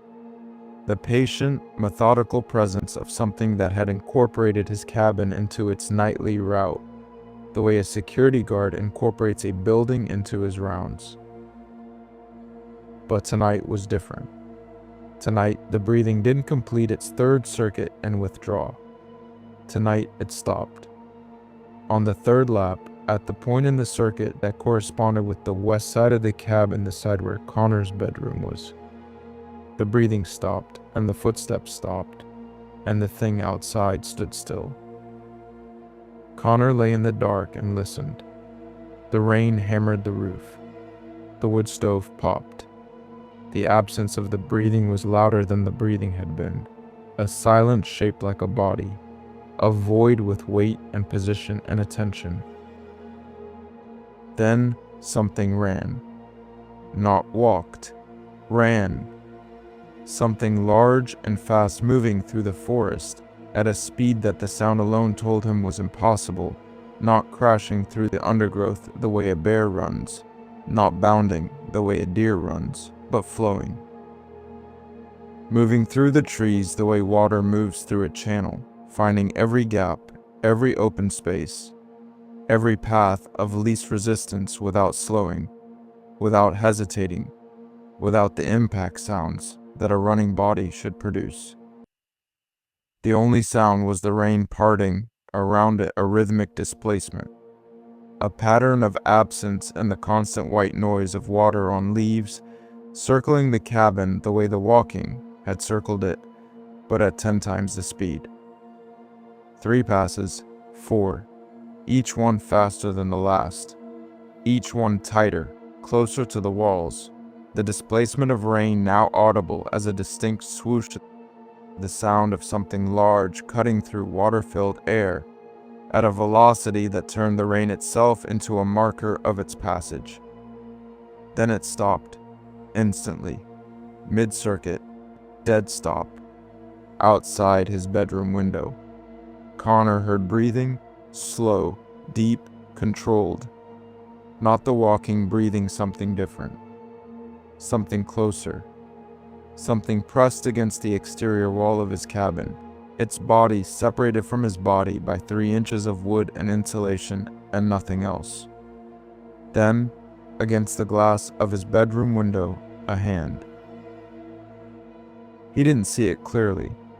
The curtains were drawn, but the curtain fabric was thin enough that the porch light still on, always on, projected the shadow of whatever was touching the window onto the fabric's inner surface. 5 fingers, long, impossibly long, each one extending from the top of the window frame to nearly the bottom 18 inches, maybe more, pressed flat against the glass with the splayed precision of a hand placed deliberately, intentionally for display. Look at this. Look at what I am. Look at what's been standing outside your home for a week, and understand that the door between us is not a barrier. It's a courtesy. The fingers tapped the glass, once. A single, deliberate percussion. The sound was sharp and final, like a knock on a door that expects an answer. Then again, tap. Same finger, same spot, same deliberate, patient insistence. Then a third time, tap, slower, harder. The glass vibrated. The curtain swayed from the impact transmitted through the frame. 3 knocks, then the hand withdrew. The shadow on the curtain retracted finger by finger, the way Elna's tent had been released in a canyon 1,000 miles away, and a lifetime ago. Pinky first, then ring, then middle, then index, then thumb.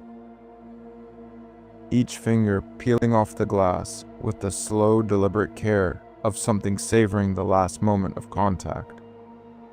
Then silence. The rain. The wood stove.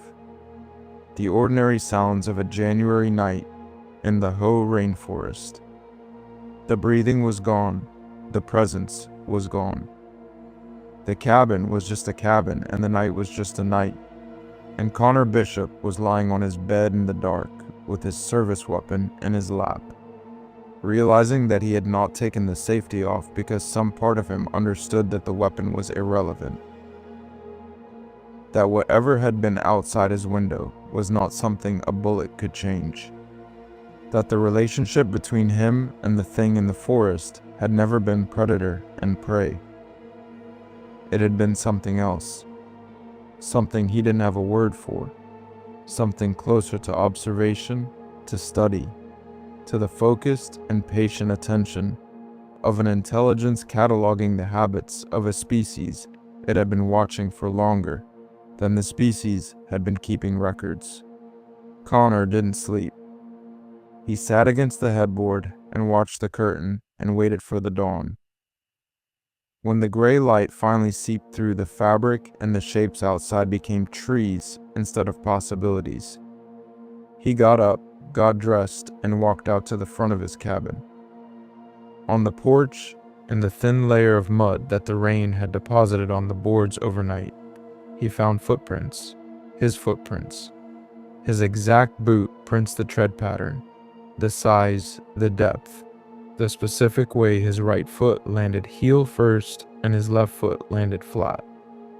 The subtle asymmetry of his gait that he'd never noticed until he saw it reproduced in the mud by something that was not wearing boots. The prints were barefoot. The tread pattern was impressed into the sole of a bare foot. The ridges and grooves of his boot tread rendered in flesh, as if whatever had made the prints had studied his boot prints so carefully and so completely that it could reproduce them with its own body. His stride length, his weight distribution, his slight leftward drift, every biomechanical signature of his walk, copied with a fidelity that went beyond imitation into something that felt like theft. Like something had watched him walk across this porch 1,000 times, and had decided to walk across it the same way, in its own feet, wearing the ghost of his boots in its skin. Connor stood on his porch and looked at the prints and felt something inside him come apart very quietly. The way a seam comes apart when the thread gives way, not a dramatic tear, not a collapse, just a slow separation of things that had been held together by a tension that no longer existed. The tension of believing that the world was knowable, the tension of believing that the forest was a system he inhabited, the tension of believing that 9 years of silence and solitude and moss and rain had made him part of the hoe, when in fact, the hoe had been studying him the way he studied the elk, patiently, quietly, learning his patterns and his roots and his habits and the shape of his walk, and deciding at its own pace and on its own terms to let him know. He filed a transfer request that morning. Personal reasons. The request was processed in 48 hours. His supervisor, a woman named Christine, who had been at Olympic for 11 years and who had, Connor now realized, never once asked him to do a night patrol, signed the paperwork without a meeting. Her only comment, written in the margin of the approval form in small, precise handwriting, was, "You lasted longer than the last one." Connor didn't ask who the last one was. He didn't ask how long the last one had lasted. He didn't ask because he understood that the answers would not make him feel better. They would make him feel like one entry in a long list, a list that stretched back through decades of rangers who had lived in that cabin and walked those trails and stood on that porch and eventually, inevitably, noticed that something in the forest was noticing them back. Before he left, he returned to the cabin one last time to collect the few personal items he'd accumulated over 9 years of intentional simplicity. Books, a coffee mug his sister had given him, a framed photograph of the Hoe Valley in autumn that he'd taken during his first year and hung above the wood stove because it reminded him why he'd come. He was carrying the box to his truck when he passed the porch and stopped. There were new prints in the mud. Not his. Not the ones from before. Those had been washed away by 2 days of rain. New prints, fresh, made sometime in the last few hours while the cabin had been empty. While Connor had been at the station signing his paperwork and turning in his keys and saying goodbye to the 2 colleagues he was close enough to say goodbye to. The prints walked up the porch steps, across the porch, to the front door. They stood in front of the door, both feet together, facing the wood, the posture of someone who had arrived at a destination and was considering whether to enter. Then they turned. They walked back across the porch, down the steps, across the clearing, into the tree line, and stopped. The last print was at the edge of the forest, pointing back toward the cabin. It had come to his door while he was gone. It had stood where he stood every day. And then it had walked back to the trees and turned around and looked at the place where he had lived. He did not know, could never know whether the visit was curiosity, or possessiveness, or farewell, or something his species didn't have a name for. He only knew that it had come, and it had stood in his place, and it had gone back to the dark. Connor moved to Denver. He took a desk job with the Park Service Regional Office. He processed permits. He reviewed environmental impact assessments. He sat in a climate-controlled office under fluorescent lights and drank coffee that tasted like nothing, and did work that required no part of him that was older than his education. Lena called him a month later. Her voice was careful, the voice of a scientist delivering a result she can't explain. The hair samples. The lab had completed a second round of analysis after she'd submitted them with a different cover sheet, omitting the collection location. The DNA had been sequenced successfully this time, but the results were flagged as anomalous. The sequence didn't match any entry in GenBank, the comprehensive genetic database maintained by the National Institutes of Health, containing every identified species on the planet. Not bear, not any known canid, not any known primate, not human, not any known mammal. The lab's recommendation was to recollect from a verified source because the sample was likely contaminated or degraded. "Are you going to recollect?" Connor asked. The same question he'd asked before. The same silence before her answer. "The elk are back in the forest," Lena said instead. "All 4 herds. Returned to the old-growth groves 3 days after you left." Connor didn't say anything. "Whatever was keeping them out," Lena said, "it's not there anymore, or it's not interested anymore." She didn't say in what. She didn't need to. The sentence hung between them like a curtain drawn across a window, blocking the view, but not the knowledge of what was on the other side. Connor thanked her. He hung up. He sat at his desk in Denver and listened to the ventilation system hum the same note it had hummed all day. And he thought about the fact that the elk had returned to the forest 3 days after he left. 3 days. As if the thing in the trees had not been interested in the forest, had not been interested in the elk, had been interested in him. And when he left, it had lost interest. Or it had finished. Or it had learned what it wanted to learn. He didn't hike anymore. He'd been a man who lived to be outside, who had restructured his entire life around the pursuit of silence and solitude, and the feeling of being small inside something vast. And now he lived in a 3rd-floor apartment in Denver, and drove to work, and drove home, and drew the blinds, and didn't think about the forest. Except on rainy nights. On rainy nights, when the Denver sky opened up and the rain hammered the windows and the sound filled his apartment, the way it used to fill his cabin, Connor would get up from whatever he was doing and walk to his front door and stand there and listen. And then, without deciding to, without understanding why, he would open the door and look at his porch. It was always empty. It was a 3rd-floor landing in a Denver apartment building. There was no forest, there was no moss, there was nothing to displace the rain. But he checked. Every time. He checked because the thing about the rain was that it fell on everything equally. And if it ever stopped falling on one spot, if he ever saw that column of displacement, that void in the silver threads, that shape made visible only by the absence of water around it, he wanted to see it before it knocked. He never did see it again. But he never stopped checking. And some nights, standing in the doorway with the rain blowing in, and the city lights reflecting off the wet pavement below, he would think about his porch in the hoof, about the prints in the mud, about the thing that had stood at his door, and then walked back to the trees and turned around and looked at the empty cabin and decided or understood that the thing it had been studying was gone.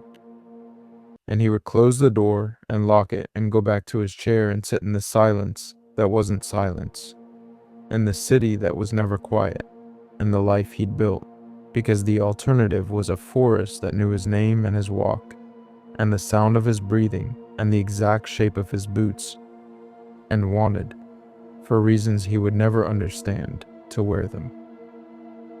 These 5 rangers don't know each other. They have never met. They have never spoken. They work or worked in parks separated by thousands of miles of open country, in ecosystems that share almost nothing in common. Desert canyons and temperate rainforests, sandstone and old-growth spruce, dry heat and permanent rain, red rock and green moss. 5 different landscapes, 5 different climates, 5 different careers built on the shared assumption that the natural world, however vast and complex, is ultimately knowable. That if you learn the rules and respect the rules and spend enough years walking the trails, the wilderness will yield its secrets the way a language yields its grammar patiently, systematically, one principle at a time.